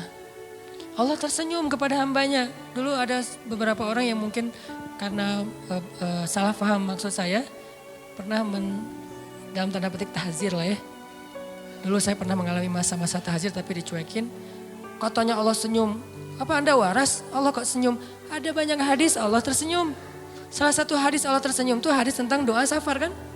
Ketika Ali bin Abi Thalib naik ke atas kendaraan bilang Allahu Akbar. Duduk di atas kendaraan mengatakan Alhamdulillah. Ketika mau udah jalan baca Subhanalladzi sakhkhara lana hadza. Kemudian di akhirnya Rabbi zalamtu nafsi zulman katsira fa innahu la yaghfirudz dzunuba illa anta faghfirli. Fama yaghfirudz dzunuba faghfirli maghfiratan min indika warhamni. Lalu setelah baca itu Ali tersenyum. Orang yang bawa onta atau kudanya Ali ngelihat. Ya Ali, kenapa Anda tersenyum? Kata Ali, karena saya melihat Rasulullah juga tersenyum dulu setelah membaca doa ini. Lalu saya tanya ke Rasul, kenapa Nabi tersenyum? Kata Nabi mengatakan, karena setelah membaca doa ini Allah tersenyum. Kapan Allah tersenyum? Ketika kita beristighfar. Jadi kalau kita beristighfar teman-teman, Allah senyum. Cuman gimana senyumnya Allah? Laisa kamitslihi syai. Allah nggak sama dengan makhluk. Cuma kita yakin Allah tersenyum. Gimana bentuk senyumnya nggak usah dibayang-bayangin. Allah senyumnya gini nggak ya? Nggak usah dibayang-bayangin. Allah senyumnya gini atau yang flat tapi banyak kelihatan gigi gitu kan, kayak emoticon gitu. Enggak lah, nggak usah dibayangin. Pokoknya senyum weh. Allah senyum artinya Allah senang. Termasuk kayak ada hambanya yang bertobat, Allah tuh bahagia. Saking bahagianya lebih daripada orang yang ketika dapatin onta yang hilang, terus dia bilang, Allah anta abdi wa ana rabbuk. Ya Allah, engkaulah hambaku dan aku Tuhanmu. Ngomongnya salah saking bahagia. Allah lebih bahagia dari orang itu terhadap orang yang bertobat. Berarti kan Allah emosional ya. Allah itu emosional. Bahagia, marah, senang, cinta, tersenyum, emosional. Cuman emosi Allah itu maha sempurna, gak seperti makhluk. Sehingga kita coba melibatkan emosi kita dalam berinteraksi dengan Allah. Jangan flat lah. Masa kita katanya cinta tapi flat, hambar, kayak plain gitu, kayak jalan tol. Kan gak enak ya? Pernah kenal ada orang yang flat? Sama teman misalnya flat banget tuh. Gak ada ekspresinya, kita kasih hadiah, ya makasih. Gak ada ekspresinya nih orang. Terus kalau ada masalah, dia ada masalah, gak ada masalah, ya gitu mukanya tuh. Nyebelin, kayak muka saya. Kenapa ada orang kalau ketemu saya di awal-awal tuh kayak sebel gitu. Karena mungkin muka saya tuh kayak bakatnya nyebelin. Tapi kalau udah kenal enggak lah, ya. Makin nyebelin. Ini ada orang flat banget nih, flat banget. Dia kasih hadiah biasa aja, dapat masalah diledekin juga dia biasa aja. Paling gak enak kalau punya pasangan kayak gini nih. Gak ada ekspresi-ekspresinya. Ada juga yang ekspresinya lebay. Kasih hadiah dikit, wah segala macam. Ada masalah dikit, nangisnya wah kemana-mana. Misalnya ada yang kayak gitu teh. Nah Allah yang paling ideal perasaannya. Yang paling ideal zatnya, yang paling ideal kebaikannya. Paling ideal aja pokoknya. Jadi kita coba melibatkan emosi kita ketika kita berinteraksi dengan Allah. Allah kangen sama kita. Cuman kangennya Allah karena pengen ngampunin dosa-dosa kita. Kata Nabi setiap sepertiga malam Allah turun ke langit dunia. Terus Allah manggil-manggil. Saya kalau ngebayangin ini Allah manggil-manggil. Coba ya Allah manggil-manggil. Duh jangan kasihan karena Allah gak akan hina kayak gitu. Cuman gak enak. Allah manggil-manggil. Saya kok sombong banget ya gak menyambut panggilan Allah gitu. Walaupun gak wajib kita datang. Udah gitu, bayangin ya Allah manggil-manggil tapi gak wajib didatengin. Allah manggil-manggil, Allah telepon gak wajib diangkat. Kan Allah baik banget kan. Harusnya kan kalau Allah manggil harus datang ya. Kayak sholat 5 waktu misalnya Allah panggil, boleh kita misalnya gak datang segera. Walaupun gak baik, yang paling baik itu datangnya segera di tempat panggilan itu dikumandangkan. Tapi kalau gak datang segera juga gak sampai dosa. Cuman kehilangan banyak kebaikan lah. Walaupun sebagian mazhab mengatakan dosa. Tapi saya cenderung kepada mazhab yang mengatakan bukan dosa. Sunnah muakkadah. Tapi kalau keseringan gak datang, diragukan keimanannya. Agak-agak mirip munafik nih. Kalau sering gak datang. Allah tuh toleran banget. Hayya 'alas shalah. Kita lagi sibuk kerjaan nih, gak datang. Allah gak marah sama kita. Gak sholat aja, sebetulnya Allah marah cuman sabar. Allah selain Jabbar, Qahar, tapi juga sabur. Ya, kan ideal banget nih. Kalau Allah marah bisa, gak ada yang bisa ngehalangin, tapi Allah sabar. Kalau kita sabar karena gak bisa marah. Seringnya kan kita sabar tuh karena gak bisa marah. Begitu bisa marah gak ada sabarnya. Kalau Allah sabar padahal bisa marah. Selain Jabbar, Qahar, apalagi sifat-sifat yang keras nih. Muntakim, tapi di sisi lain sifat jamal. Makanya ada sifat jamal, ada sifat kamal. Sifat jamalnya Allah apa? Karim, Rahim, Sabur, Ghafur, gitu-gitu kan. Ini artinya teman-teman, bayangin ya, Allah manggil-manggil kita sepertiga malam. Ngapain sih Allah sepertiga malam repot amat sih datengin kita. Tapi kita gak wajib datang. Tapi kalau kita datang, Allah sayang banget sama kita. Cuman dari kitanya nih, bukan angle Allah. Kalau angle Allah kita gak wajib datang. Tapi angle kita, enak gak sih kalau gak datang? Enak gak sih Allah udah manggil-manggil tiap malam terus kita gak bangkit? Kalau kita bangunnya telat, pas azan subuh baru bangun, ngerasa gak sih? Aduh Allah maaf ya, bangunnya telat. Gitu gak sih ke Allah? Karena kita kalau ke makhluk gitu banget loh. Di telepon ternyata miss call 10 kali nggak diangkat, langsung maaf ya, emoticon, segala macam. Minta maaf tuh rasa tangan diginiin tuh banyak sampai 10 juga. Kok kita ke makhluk gitu, ke Allah enggak? Padahal makhluk itu enggak terlalu berjasa sama kita. Dan Allah mah berjasa dari sejak kita dalam kandungan ibu kita. Bahkan sebelum kita diciptakan. Tapi kita enggak pas bangkit dari tidur. Duh Allah maaf ya, saya bangunnya telat, astagfirullah gimana nih. Langsung wudhu datang ke masjid, minta ampun pada Allah. Padahal kita enggak wajib datang. Ini lebih ke ngomongin emosional. Saya enggak ngomongin hukum fikih. Kalau ngomongin hukum fikih agak-agak kaku sih. Makanya di atas hukum itu ada akhlak namanya. Di atas hukum ada akhlak. Orang kalau udah akhlaknya bagus, hukum ini jadi enggak terlalu penting. Mudah ngamalin hukum tuh kalau akhlak moralnya udah kayak orang disiplin. Kan gak perlu timer lagi kan. Udah disiplin, gak perlu lagi ketat. Hukum itu dibikin ketat karena orangnya gak disiplin. Ketika orangnya udah disiplin, udah akhlaknya, moralitasnya, lifestyle-nya udah bagus, hukum gak terlalu ketat juga gak masalah. Yang saya pernah cerita tuh di Jepang, di baggage claim, baggage belt itu, tempat ngambil bagasi. Itu gak ada yang jagain, gak ada polisi, gak ada petugas, cuma pakai garis doang. Garisnya juga kecil, nggak pakai pagar segala macam. Kadang-kadang kan udah pakai pagar juga didobrak kan ya. Ini garis, kenapa jadi ringan gitu? Karena orangnya udah bagus moralnya. Berarti di atas hukum ada moralitas, di atas fikih ada akhlak. Moral itu, akhlak itu di atas ilmu. Orang punya ilmu tapi nggak berakhlak agak kurang pas. Sehingga nih bedanya hukum fikih sama akhlak nih. Anjing hukum fikihnya apa? Anjing hukum fikihnya bukan haram, najis. Makan anjing hukum fikihnya haram. Anjingnya najis, beda ya makan anjing sama anjingnya. Anjing dalam fikih itu najis. Kena liurnya najis, memakannya haram.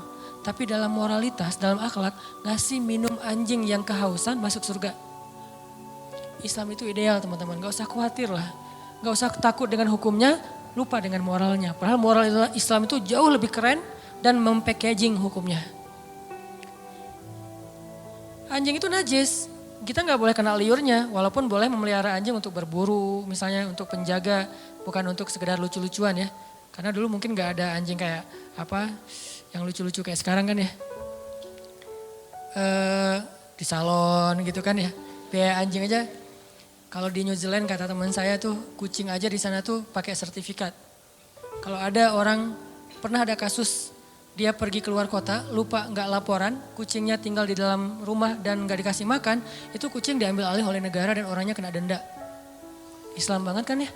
Islami banget kan? Kan ada hadis Nabi yang bilang yang perempuan yang dilihat di dalam neraka gara-gara membiarin kucingnya meninggal.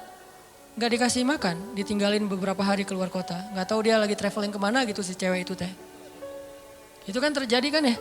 Nah anjing najis, anjing haram. Tapi ngasih minum anjing yang kehausan itu masuk surga. Yang ngasih minumnya siapa? Bukan orang soleh. Kalau orang soleh itu mah amal pelengkap. Bukan, orang yang baru bertobat dari dosa zina. Bukan pezina ya. Karena orang kadang-kadang suka jadi modus tuh. Tuh pezina aja masuk surga. Mana ada pezina masuk surga? Yang ada orang yang bertobat dari zina masuk surga. Orang yang bertobat dari membunuh masuk surga. Nggak ada pembunuh masuk surga, nggak ada itu. Kalau gitu buat apa kita beramal soleh kalau semua juga masuk surga, nggak ada keadilan itu. Allah kok menciptakan neraka sih, katanya pengasih penyayang, kok ada neraka? Surga neraka adalah bentuk keadilan. Karena tanpa surga neraka tidak ada nilainya kebaikan. Ngapain kita harus jadi orang baik, toh nggak akan dibalas juga sama Allah? Ngapain kita takut berbuat dosa, kan gak akan diazab juga sama Allah. Maka kemana larinya para pembunuh? Kemana larinya para begal? Kemana larinya orang-orang yang menzalimi orang lain? Terus di mana hak para korban? Kalau tidak ada surga neraka. Tapi kalau sudah diadili di dunia dengan cara-cara yang Allah ridhoi, selesai gak ada urusan lagi dengan surga neraka. Misalnya pembunuh dikisos, maka dia masuk surga. Karena hukumnya sudah adil. Tapi kalau pembunuh dibiarin, ya ada nanti hukuman akhirat. Itulah keadilan. Supaya kita meninggalkan dosa dan berbuat baik. Ya, kalau katanya Rahman Rahim tapi ciptain neraka. Ini agak-agak belum sempurna nih pola berpikirnya nih. Makanya Islam itu butuh pola pikir. Al-Quran itu melatih cara berpikir kita. Kalau udah terbiasa kayak gini nih, malam ini yang sesi kedua agak-agak saya beratin nih. materi lebih kepada angle berpikir, persepsi, supaya kita sebagai anak muda, saya yakin ini karena jamaah anak muda sanggup. Kalau jamaahnya udah usia sekian, mungkin saya nggak akan ngomongin pola pikir, lebih kepada ngomongin masalah sakaratul maut atau apalah.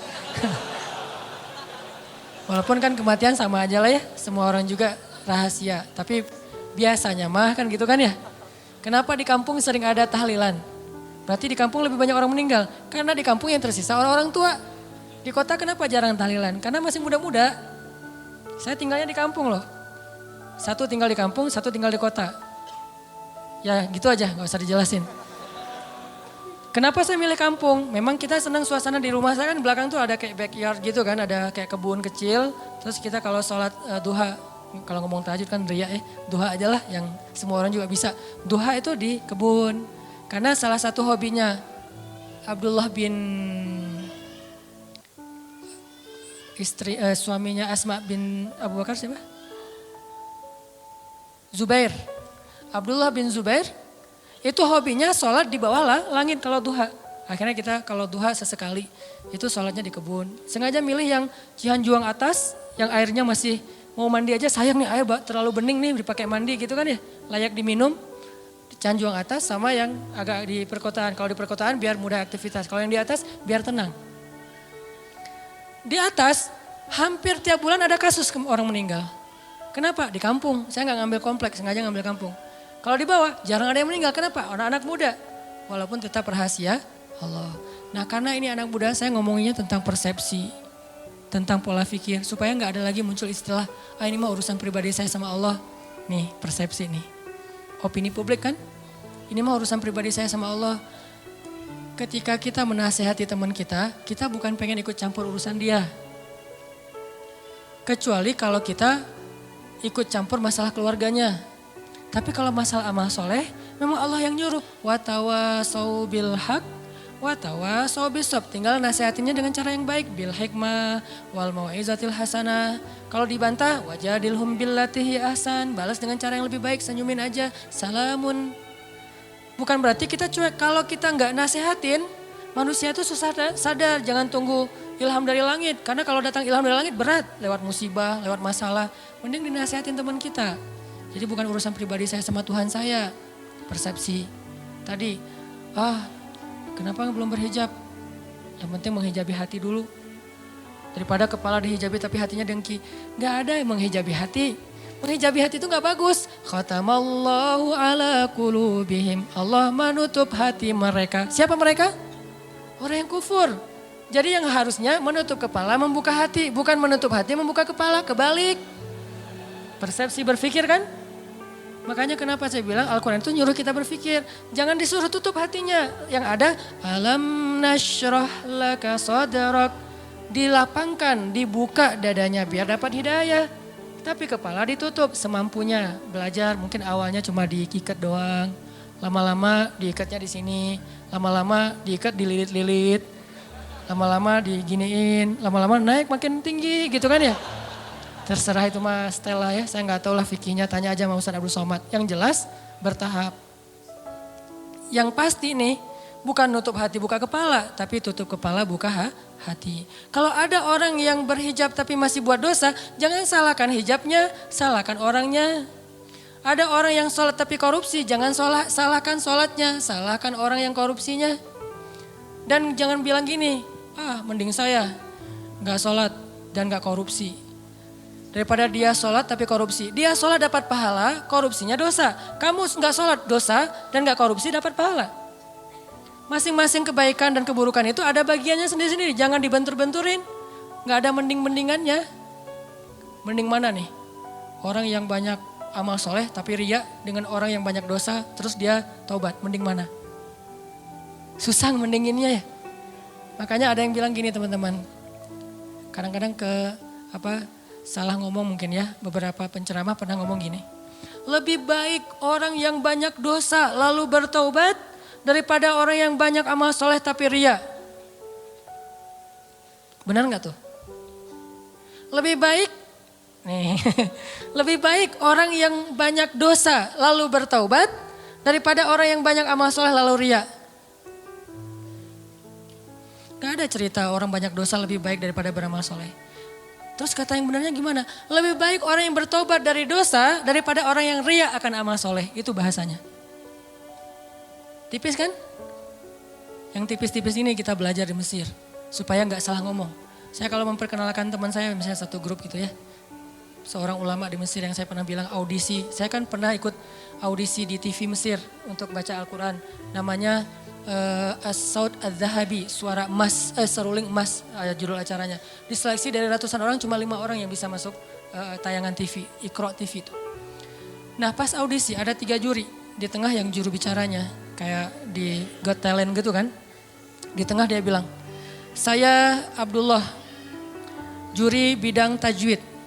Di sebelah kanan saya Syekh Abdurrahman, beliau juri di bidang seni.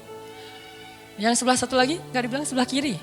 Saya duduk di sebelah kanannya Syekh Yusuf. Ini ulama kita nih, teliti. Saya duduk di sebelah kanannya Syekh Yusuf. Gak mau bilang di sebelah kiri saya, gak boleh. Kurang beretika. Saya duduk di sebelah kanannya Syekh Yusuf. Beliau juri di bidang fasoha misalnya atau hafalan. Telitinya ulama. Al-Quran lebih teliti dari itu. Nabi lebih teliti dari itu. Makanya bahasanya bukan lebih baik orang yang berbuat dosa lalu bertaubat daripada orang yang beramal tapi ria. Gak ada orang berbuat dosa lebih baik daripada orang beramal. Yang ada lebih baik orang yang bertaubat dari dosa. Kan taubat emang lebih baik dari ria kan? Lebih baik orang yang bertaubat dari dosa daripada orang yang ria akan amal-amalnya. Itu benar kalau kayak gitu teh. Supaya gak jadi opini publik yang mengatakan, belum tentu dia lebih baik yang lagi buat dosa nih.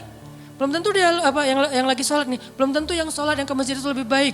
Bisa aja yang berbuat dosa lebih baik ntar dia masuk surga. Gak ada orang berbuat dosa masuk surga. Yang ada orang habis berbuat dosa taubat, gara-gara taubat masuk surga. Tuh ada tuh, katanya pelacur tapi masuk surga. Mana? Itu yang ngasih minum anjing, dia bukan pelacur.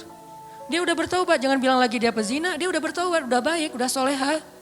Setelah dia bertaubat, saking dia serius bertaubat, dia gak ngeremehin amal soleh sampai anjing aja dikasih minum. Karena buat dia itu amal soleh, dia ngerasa selama ini saya kurang amal nih. Sekarang saya mau tamak nih, mau rakus dengan amal soleh. Apa aja saya lakuin, termasuk ada anjing yang kehausan, saya kasih minum. Terserah berapa aja pahalanya, gitu kan? Saking semangatnya nih. Dan Allah tidak meremehkan amal hambanya. Seorang yang udah banyak dosa kalau bertobat, amalnya cuma sedikit, yaitu kasih minum anjing bisa masuk surga. Itu pesannya kayak gitu tuh. Jadi kita habis tobat nih, belum amal soleh nih, masuk surga. Kalau udah tobat. Buktinya yang membunuh 100 orang, udah beramal soleh belum? Belum. Satu-satunya amal soleh dia apa? Taubat. Satu-satunya amal soleh dia adalah taubat, masuk surga. Jadi gak ada cerita pembunuh masuk surga, pezina masuk surga, gak ada. Yang ada orang yang bertobat dari membunuh masuk surga. Orang yang bertobat dari berzina masuk surga. Ini cara kita menilai Allah Subhanahu wa taala. Ini namanya persepsi akidah, bukan wawasan akidah. Mungkin di beberapa ta'lim kita belajar wawasan akidah. Wawasan akidah itu uluhiyah, rububiyah, asma, sifat. Itu wawasan akidah. Tapi kadang gak membentuk persepsi, walaupun itu juga penting. Cuman porsinya harus ditambah, membentuk persepsi kita tentang Allah. Udah selesai belum membangun emosional kita kepada Allah. Kalau akidah kita udah sampai membangun emosional, itu udah keren. Siapa yang terbangun emosionalnya? Rindu, malu. Nabi Ayub itu malu sama Allah. Sakit 10 tahun, gak pernah berdoa, ya Allah sembuhin dong, kan udah 10 tahun. Enggak, kenapa? Malu sama Allah. Kita boleh gak minta doa sembuh? Boleh banget. Karena derajat iman kita kan gak kayak Nabi Ayub. Lagian Nabi kan mengajarkan kita doa tentang sakit, ya Allahumma rabban nas dan seterusnya. Ditanya sama istri Nabi Ayub, ya Nabi Allah, kamu itu kan Nabi kekasih Allah, kalau kamu berdoa pasti Allah mengijabah. Kenapa gak berdoa aja? Nabi Ayub tanya, istriku tercinta, berapa lama selama ini kita dapat nikmat dari Allah? Ya 17 tahun. Berapa lama sudah kita diuji oleh Allah? 10 tahun, malu saya sama Allah. Baru 10 tahun udah minta. 17 tahun Allah kasih nikmat, gak pernah ngomong-ngomong ke kita. Malu sama Allah. Ini udah emosional. Pertama wawasan, kemudian pola pikir, kemudian emosional. Emosional ini bahasa lainnya adalah yakin, iman di hati. Ini puncak ilmu nih. Makanya kata Nabi apa? Ra'sul hikmah makhafatullah. Puncaknya ilmu ada rasa takut kepada Allah, emosional. Kalau ilmu kita baru sekedar wawasan, terus jadi bahan debat di komen-komen kita, itu baru tahapan pertama dari ilmu, belum sempurna itu. Dan biasanya orang kalau baru-baru puber keislaman, puber hadis sahih, emang kayak gitu. Semuanya dianggap palsu, padahal dia doang yang sahih gitu. Enggak lah, orang lain juga punya hadis yang sahih, cuman mungkin kita belum pernah baca hadis itu. Orang hadis sahih jumlahnya ada 200.000 yang dihafal Al-Bukhari. Nah kita mah dari dulu taunya cuma innamal a'malu binniyat. Gimana kita bilang, oh nggak ada itu. Jangan bilang nggak ada, saya nggak tahu itu. Bisa aja ada, sayanya nggak tahu kan.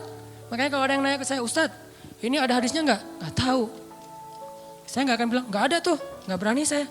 Kecuali saya udah menghafal hadis sebanyak Imam Ahmad. Berapa hafalan hadis Imam Ahmad? 1 juta. Baru boleh bilang nggak ada.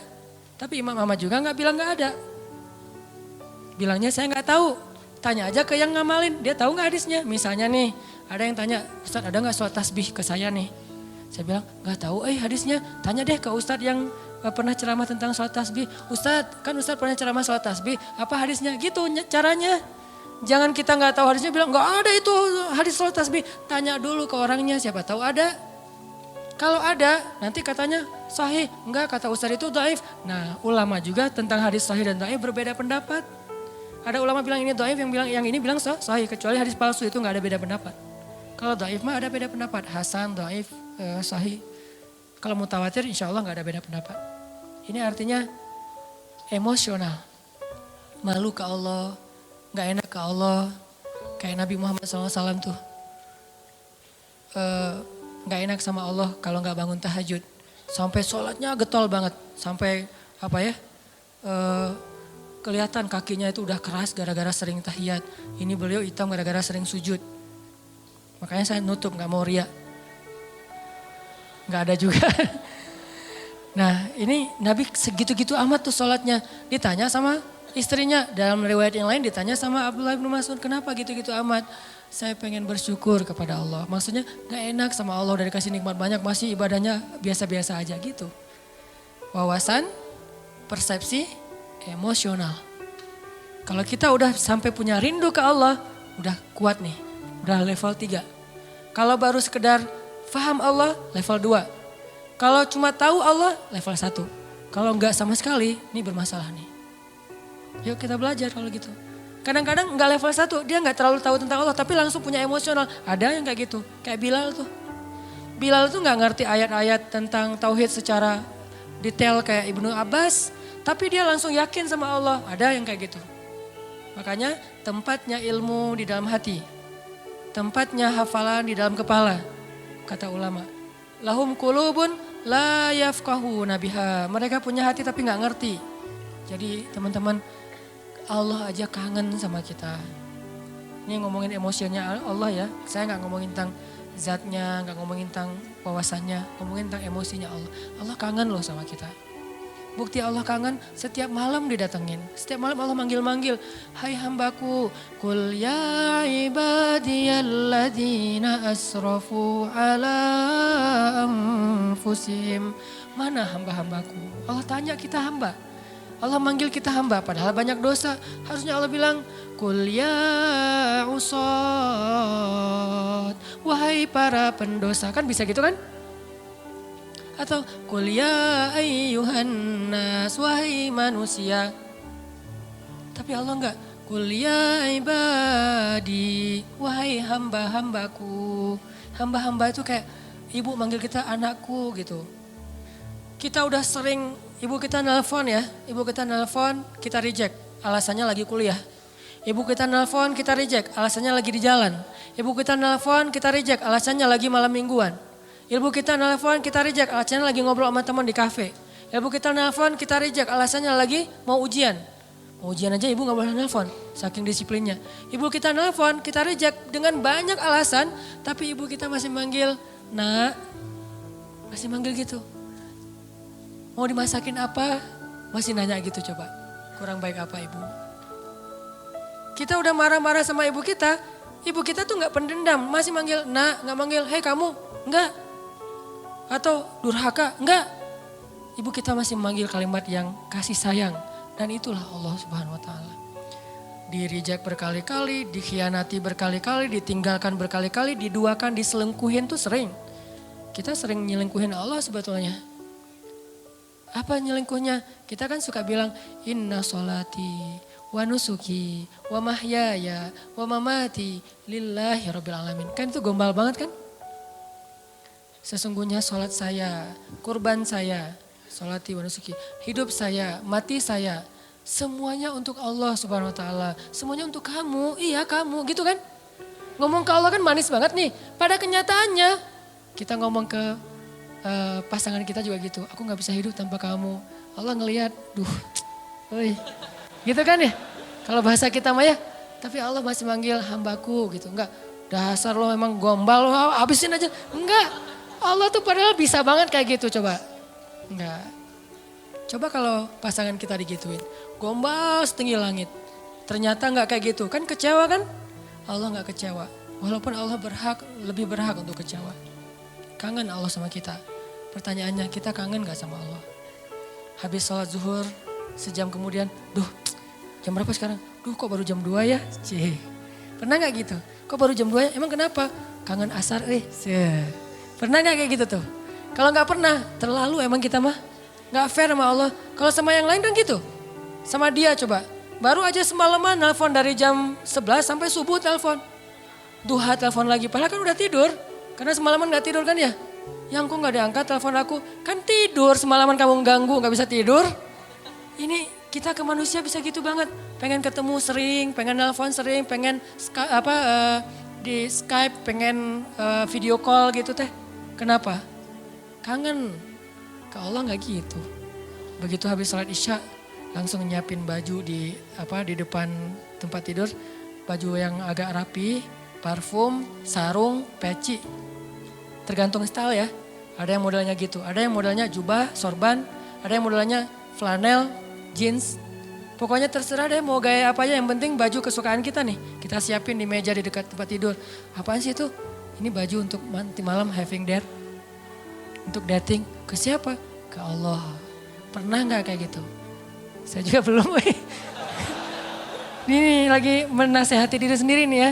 Gak gitu-gitu amat. Kita bangun malam itu karena kaget sama suara klakson mungkin, atau suara anjing di depan rumah, atau suara siapa. Justru yang paling cepat bikin kita bangun tuh miss call dari dia karena ringtone-nya tuh beda. Berarti kan kita nyelingkuhin Allah kan. Kalau yang lain telepon biasanya tret, kalau dia telepon tuh lagu Korea.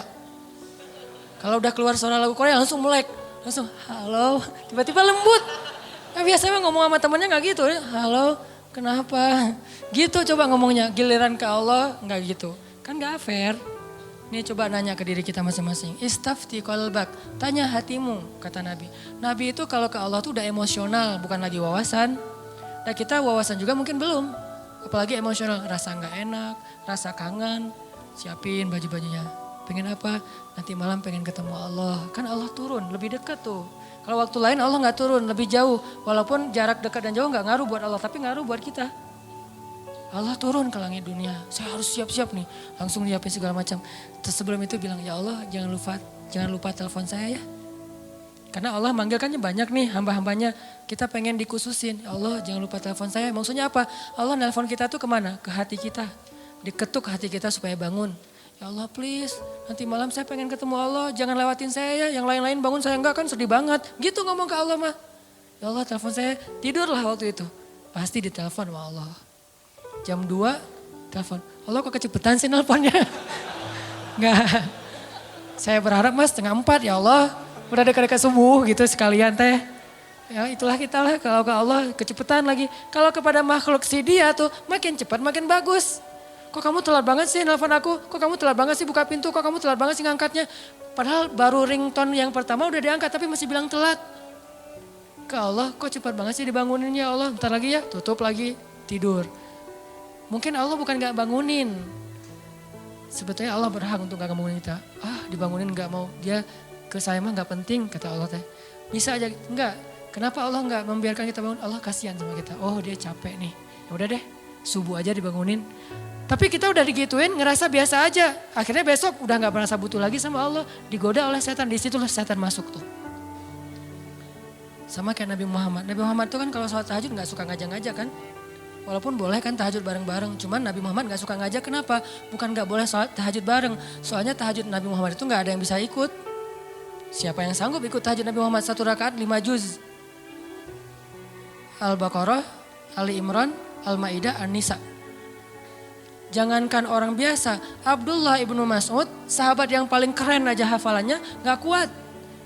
Wah, Nabi Muhammad lagi tahajud, ikutan Allahu Akbar. Alif Lam Mim. Oh, Al-Baqarah. Hafal banget lah itu mah. 1 halaman pasti hafal banget lah ya. Halaman kedua, semangat. Halaman ketiga, lembar kelima dan segala macam. Wah, gak bener nih, terbalik. Mulai nih. Dan itu yang dirasakan Abdullah ibnu Mas'ud. Mulailah muncul dzunun. Prasangka buruk dalam diri saya. Terbalik, udah mulai kayak gitu nih. Kok lama banget sih? Kayaknya lagi ngejos nih. Tapi mudah-mudahan nanti habis ini rakaat berikutnya enggak. Sampai selesai Al-Baqarah. Mudah-mudahan habis Al-Baqarah. La yukallifullahu nafsan illa wus'aha. Abdullah udah gini-gini. Wah ada ruku nih. Bahasa kita mah ya. Kan tadi gini lama aduh. Dan nih ruku. Alif Lam Mim. Wah. Ali Imran coba. Wah Ali Imran 1 juz lebih. Mudah-mudahan habis Ali Imran ditahan-tahan nih. Mudah-mudahan Nabi nggak ingat lagi ya An-Nisa, lupa kayak. Kalau udah lupa kan ruku. Kalau bahasa kita mah ya. Ya ayyuhan nasu taqu rabbakum. An-Nisa. Hampir kata Abdullah saya batalin. Itu sekali-kalinya first and last sholat di belakang Nabi. Sholat Nabi kan? Makanya Nabi itu gak mau ngajak-ngajak tahajud. Bukannya gak boleh bareng-bareng. Nabi tahu diri lah. Tahu diri. Kalau kita tahu diri gak ngajak-ngajak. Soalnya tahajudnya mepet-mepet ke azan subuh. Tahajud 2 rakaat, witir 1 rakaat. Kalau enggak sekalian aja witir udah disatuin dengan tahajud 1 rakaat. Sholat tahajud. Saya sering sholat tahajud 1 rakaat witir doang. Kenapa? Karena pas lihat jam 4 lewat 5 azan. Ya udah witir aja deh. Saking gak solehnya. Nabi saking solehnya gak berani ngajak orang. Ini juga kedewasaan Nabi nih. Beliau kalau ngasih contoh, kasih contoh yang bisa ditiru. Kalau melakukan yang gak bisa ditiru, gak mau nyontohin ke orang lain. Kalau kita kebalik, giliran dilihat orang lain yang gak bisa ditiru. Giliran sendiri, yang orang lain semua bisa lakuin juga. Artinya kita tuh kurang bijak, pamer. Nabi kalau sholat sunnah qabliyah di rumahnya 4 rakaat. Kalau di masjid 2 rakaat, supaya bisa ditiru. Ketika ditanya kok gitu Nabi, likaila yakuna harajan li ummati, supaya nggak ngeberatin kalian. Coba, ini emosional Nabi nih. Bahasa fikihnya sariratun Nabi. Kan Nabi itu ada surah, sirah, sariroh ya. Surah, jenggot, rambut segini, itu rambut 2017 banget lah pokoknya. Rambut zaman now. Terus jubahan. Terus sorbannya Nabi itu kan kalau di ini 1 di depan 1 ke belakang kan ujungnya itu surah. Kalau sirah kehidupan sehari-hari Nabi, sikap-sikap Nabi. Nah yang jarang dibahas itu teman-teman sariroh, perasaan Nabi. Nabi itu gak mau ngeberatin kita. Kalau ngasih contoh yang bisa kalian tiru aja deh. Makanya Nabi kalau tahajud gak pernah ngajak Aisyah. Aisyah tidur, Nabi ke kamar mandi, wudhu, udah gitu sholat. Sholatnya di mana? Di sebelah Aisyah. Kenapa? Nabi tahu Aisyah itu kalau malam suka raba-raba nyari Nabi. Kalau nggak kepegang Nabi dia bangun. Nabi nggak pengen ngebangunin Aisyah. Coba. Kalau kita istri yang soleh kok belum bangun? Masih mending. Aduh ya Allah pengen banget istri kayak Khadijah bukan kayak gini. Lebih fatal lagi. Aisyah aja nggak dibangunin sama Nabi. Jadi kalau nanti udah punya ya. Maaf kalau belum punya nggak bisa diperhatikan. Kalau udah punya. Kalau udah punya jangan bangunin. Saya juga gak pernah bangunin istri soalnya gak bangun juga. Nabi mah gak pernah bangunin istri kecuali emang dalam kondisi Aisyah waktu itu gak capek. Nabi perhatiin banget hari ini Aisyah ngapain. Kalau kita kan gak peduli. Tahajud. Mama kan udah sering ikut talim masa gak bisa tahajud? Ya udah sering talim tapi capek siangnya dia ngurus anak, dia nyuci, dia segala macam. Dia jagain harta kita, rumah kita, keluarga kita. Dia mondar-mandir ke pasar. Mungkin tadi pergi ke pasar beli cabai lupa, beli garam lupa, lanjut lagi. Kita harus tahu, oh seharian Aisyah capek, ya udah malamnya saya tahajud sendiri. Begitu witir baru Aisyah dibangunin. Adegan pakai nano spray itu adegan witir, bukan adegan tahajud. Aisyah gitu. Oh ya udah, Aisyah masih apaan sih kalau bahasa kita mah ya. Kak Aisyah tuh raba-raba kalau lagi malam.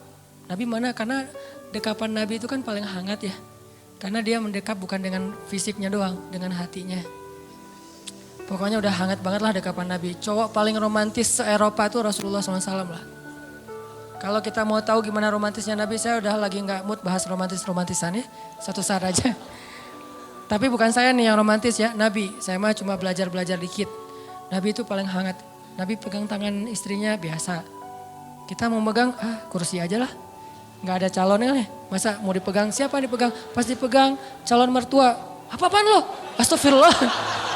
Kan bahaya tuh. Masa megang tangan calon mertua yang kekar gitu. Bahaya.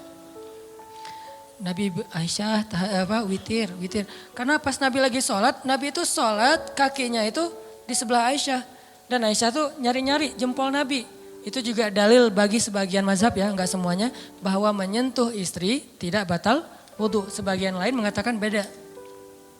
Allah alam bab fikihnya. Karena ada juga dalil kalau habis wudhu Nabi itu cium Aisyah ke masjid. Wudhu, cium. Itu ritual ya, tutorial ke masjid. Wudhu dulu awalnya ketika mendengar azan, siwak. Siwak mah boleh pakai kayu siwak, boleh pakai gosok gigi, terserah, yang penting bersihin mulut. Siwak, udah gitu berwudu, udah gitu pakai pakaian yang bagus, parfum, cium istri. Makanya nggak bisa ngamalin sunnah kalau belum susah. Banyak yang nggak bisa diamalin. Garing kan, parfum segala macam, langsung ke masjid, garing Harusnya parfum, ada sesuatu. Jadi jangan ngelangkahin sunnah dong. Runtutannya harus serapi. Siwak, wudu, pakai baju yang bagus, parfuman. Nah. Bagian apa? Terserah. Mau di pipi, mau di jidat. Ya itu aja lah 2. Pipi atau jidat, udah. Dan kecupan itu penuh kasih sayang. Istri juga pasti gituin, itu kayak mentransfer amal soleh ya. Mentransfer kebaikan. Istri langsung pasti gituin, oh iya ya sholat. Jadi jangan bilang, ma sholat, enggak. Wudhu, parfum, cium. Oh tanda udah waktunya sholat. Kan keren banget ya alarmnya ya. Jangan pakai alarm, ma sholat, ma udah azan. Jangan, enggak keren, terlalu mainstream. Alarm sholat dari suami ke istri itu adalah kecupan. Kalau di kantor gimana Ustaz? Kirim aja emoticon kecupan. Jadi kalau udah jam 12 muncul tuh emoticon kecupan. Oh waktu sholat. Kan keren ya? Sunnah banget lah itu. Makanya ngelihat sunnah tuh dari angle kekinian. Biar lebih bisa praktekinnya agak-agak nyaman gitu. Ini ternyata, tadi ngomong kenapa jadi kesini? Susah dibendung Intinya mah ada sariroh. Nabi itu perasaannya luar biasa. Makanya Nabi pas lagi sholat jempolnya di dekat Aisyah. Aisyah tidur kan, tidurnya mereka di bawah ya. Kayak orang Jepang gitu, nggak pakai spring bed segala macam. Di bawah tidurnya karena memang sederhana. Aisyah pas lagi tidur cari-cari jempol Nabi. Oh ada jempolnya, Nabi sholat. Kalau kita pas dijempolin gitu, sok-sok khusyuk gitu, nggak boleh disentuh makhluk. Ini saya lagi menghadap Allah, makhluk minggir. Allahu Akbar. Nggak gitu-gitu amat lah, sholat mah. Sholat juga tetap romantis. Sholat jempolnya dipegangin. Itu sholat romantis tuh teh. Jangan mentang-mentang udah sholat jadi kaku. Makanya orang kalau beragama jangan jadi kaku. Justru harusnya jadi rahmah. Makin ngerti agama makin rahmah. Jangan makin ngerti agama makin kaku, makin strike. Jangan, kebalik. Kenapa ada kesan orang makin belajar ilmu agama makin gampang galak? Berarti kita nggak belajar sarirah Nabi, perasaan Nabi. Cuman belajar sirah atau surah mungkin. Harusnya makin belajar agama makin ngademin. Disentuh jempolnya biarin aja. Sujud. Pas sujud didatengin cucunya atau anaknya naik ke atas pundak Nabi. Nabi sujudnya dilama-lamain. Kenapa? Gak mau ganggu anak kecil yang lagi main di atas pundak beliau. Coba. Ternyata dalam ibadah juga ada akhlak. Jangan berpikir ketika beribadah akhlaknya dibuang. Enggak. Dalam ibadah aja pakai akhlak. Apakah kalau kayak gitu kita menduakan Allah? Enggak, Allah senang dengan hamba yang kayak gitu. Allah tuh enggak egois. Yang kalau menghadap Allah makhluk minggir, enggak. Dilama-lamain sama Nabi. Kenapa? Cucunya masih main atau anaknya masih main. Begitu anaknya turun baru Allahu Akbar. Sampai saking lamanya sahabat jadi nanya ke Nabi. Walaupun gak ada yang noong gitu. Apaan sih Nabi? Enggak. Kan kadang kalau kita mah kelamaan jangan-jangan imamnya meninggal nih. Enggak. Kan ada yang meninggalnya husnul khotimah gitu kan. Lagi sholat husnul khotimah meninggal. Ini imam soleh banget sih meninggal lagi sholat. Ini gimana dengan kita nih? Enggak. Mereka husnuzon. Cuman agak penasaran, kepo gitu. Kenapa Nabi sholatnya lama banget ya sujudnya? Pas sudah selesai sholat nanya, ya Rasulullah kenapa lama banget sujudnya? Tadi anak-anak saya itu naik ke atas, cucu saya itu naik ke atas pundak dan saya tidak ingin mengganggu mereka. Kita, begitu anak naik ke atas pundak, ya Allah ujian nih makhluk nih. Mana akhlak? Jangan gitu sama anak-anak kita, biarin aja. Terus gimana dengan makmum Ustadz? Makmumnya kan istri kita sendiri. Makanya kalau makmum ngelihat kayak gitu anaknya biarin aja. Di situ kita belajar sujud yang lama. Naik, kalau nggak turun-turun juga Ustadz. Ya udah kalau yang ternyata harus bangkit juga, bangkit pelan-pelan. Bukan bangkitnya sampai terbang. Terbang ke pintu gitu. Wah, kekerasan anak ya. Ini bisa dilaporin nanti. Makanya Nabi pelan bangkit. Lagi sujud kan suka-suka. Kadang-kadang ada yang model mazhabnya tuh. Ininya gini kan ya. Karena istri saya ada yang tahiyatnya gini. Ada yang gini. Maaf. Tahiyat aja pokoknya lah. Yang gini nih. Kalau dia lagi sholat tahiyat. Dia gini. Anak saya pasti nangkep tuh. Pas ngelihat ibunya gini, dipegangin sama anak saya. Takut lepas kali ya. Ini dipegangin. Ini alhamdulillah ya mazhab kita macam-macam. Kalau saya mah tergantung. Kalau lagi gini-gini, kalau lagi kan tahu fikih ya, bukan karena ikut istri, tahu fikih. Yang ibunya kayak gini, tangkap sama anak kita. Mah, kenapa sih sholatnya kayak gitu banget? Nggak pegal apa? Diajarin. Kalau yang satu diam aja gini, santai. Jadi ada yang enjoy, ada yang maksimal. Tergantung mazhab. Buat saya semua mazhab selama ahlus sunnah wal jamaah, respect. Gak boleh menjudge, respect each other. Mau NU, mau Muhammadiyah, terserah lah. Orang mertua saya ada yang NU, ayah saya Muhammadiyah, saya galau gitu. Mau yang mana nih? Ya udah deh, kalau ke Jawa Timur NU, kalau ke sana Muhammadiyah, di sana ikut tahlilan, kalau di sini nggak pakai tahlilan. Menghormati. Lagian bukan bab yang usul. Ternyata Nabi pernah sholat. Lagi sholat, terus ada anak kecil nangis di belakang. Langsung buru-buru sholatnya, bayangin. Sholat ikut kondisi manusia. Ada anak kecil nangis di shaf ibu-ibu, Nabi sholatnya lebih cepat dari biasanya. Saking cepatnya, sahabat nanya. Karena kalau nggak mengherankan, sahabat nggak akan nanya. Ya Rasul kenapa kok buru-buru? Apa yang terjadi? Kata Nabi lagi sholat, tadi aku pengen baca ayat yang agak panjang. Tapi mendengar anak kecil nangis, aku khawatir merepotkan ibunya, makanya dipercepat. Lihat akhlak. Sarirah Nabi, perasaan nggak enak Nabi itu tinggi loh. Kita kadang-kadang nggak peduli perasaan orang lain, asal ngomong aja. Modalnya cuma satu, balighu anni walau ayah. Sampaikan dariku walaupun cuma satu ayat. Itu cuma satu hadis. Masih banyak hadis yang lain suruh jaga perasaan. Emosional. Kangen gak sama Allah? Kangen gak sama Nabi? Dan Nabi juga kangen sama kita. Kalau belum kangen, kita harus banyak istighfar. Minta sama Allah, ya Allah bikin saya kangen dong. Karena kangen sama Allah tuh pasti indah banget. Sama kayak kita kangen dengan orang tua tuh indah banget. Saya selama di Mesir itu kangen sama orang tua. Pengen pulang gak punya duit. Ada duit sekali, boros. Habis, mau pulang. Pas mau pulang itu pas habis duit biasanya. Kalau lagi banyak duit gak pengen pulang. Kan masalah kita gitu kan ya. Ke Allah juga gitu kan. Kalau lagi banyak masalah baru kangen sama Allah. Kalau lagi gak banyak masalah gak kangen sama Allah. Gitu juga ke orang tua. Giliran banyak masalah saya kangen ibu. Sama kayak sekarang kalau lagi ada masalah, saya suka bilang, Mak, kangen sama emak. Pengen pulang ke Aceh. Kenapa? Lagi banyak masalah. Tapi kalau gak lagi banyak masalah, gak kangen. Ini manusiawi banget nih. Makanya coba belajar kangen sama Allah. Kalau udah dapat kangen indah banget tuh. Kalau kangen kepada manusia kadang-kadang agak emang ngeganggu sih. Apalagi kalau LDRan kan ganggu banget ya. Tapi kalau kangen sama Allah gimana pun LDRan kan Allah dengan kita kan LDRan nih. Jauh di langit sama di bumi. Tapi Allah bisa datang di detik itu juga. Inni qarib. Caranya gimana? Telepon aja. Wa idza sa'alaka ibadi anni langsung inni qarib. Seolah-olah Allah ngomong gini, kan kita tuh jauhan ya hambaku, tapi kalau kamu telepon aku langsung datang seketika itu juga. Gitu maksudnya. Wa idza sa'alaka ibadi anni fa inni qarib itu maksudnya apa? Wahai hambaku, jarak kita emang jauh, kamu di bumi, aku di langit. Tapi kalau kamu telepon aku nih, nanya tentang aku langsung ada di dekat kamu. Allah langsung pulang dalam bahasa kita. Yuk kita belajar kangen sama Allah. Kadang-kadang kangennya harus dipaksain dulu, nggak natural. Kayak tadi nyiapin baju-baju tahajud, nyiapin OOTD buat duha gitu ya. Agak-agak dipaksain awalnya, nggak apa-apa biarin aja. Lama-lama nanti muncul. Nggak bisa natural banget, harus ada semacam settingan dulu di awalnya. Sama-sama kita belajar, banyak hal yang malam ini kita bisa petik hikmahnya. Termasuk tadi Sariratun Nabi, termasuk tadi nikmat Allah yang kita nggak tahu, padahal banyak ya. Mudah-mudahan semua ini jadi kebaikan dalam kehidupan kita sehari-hari.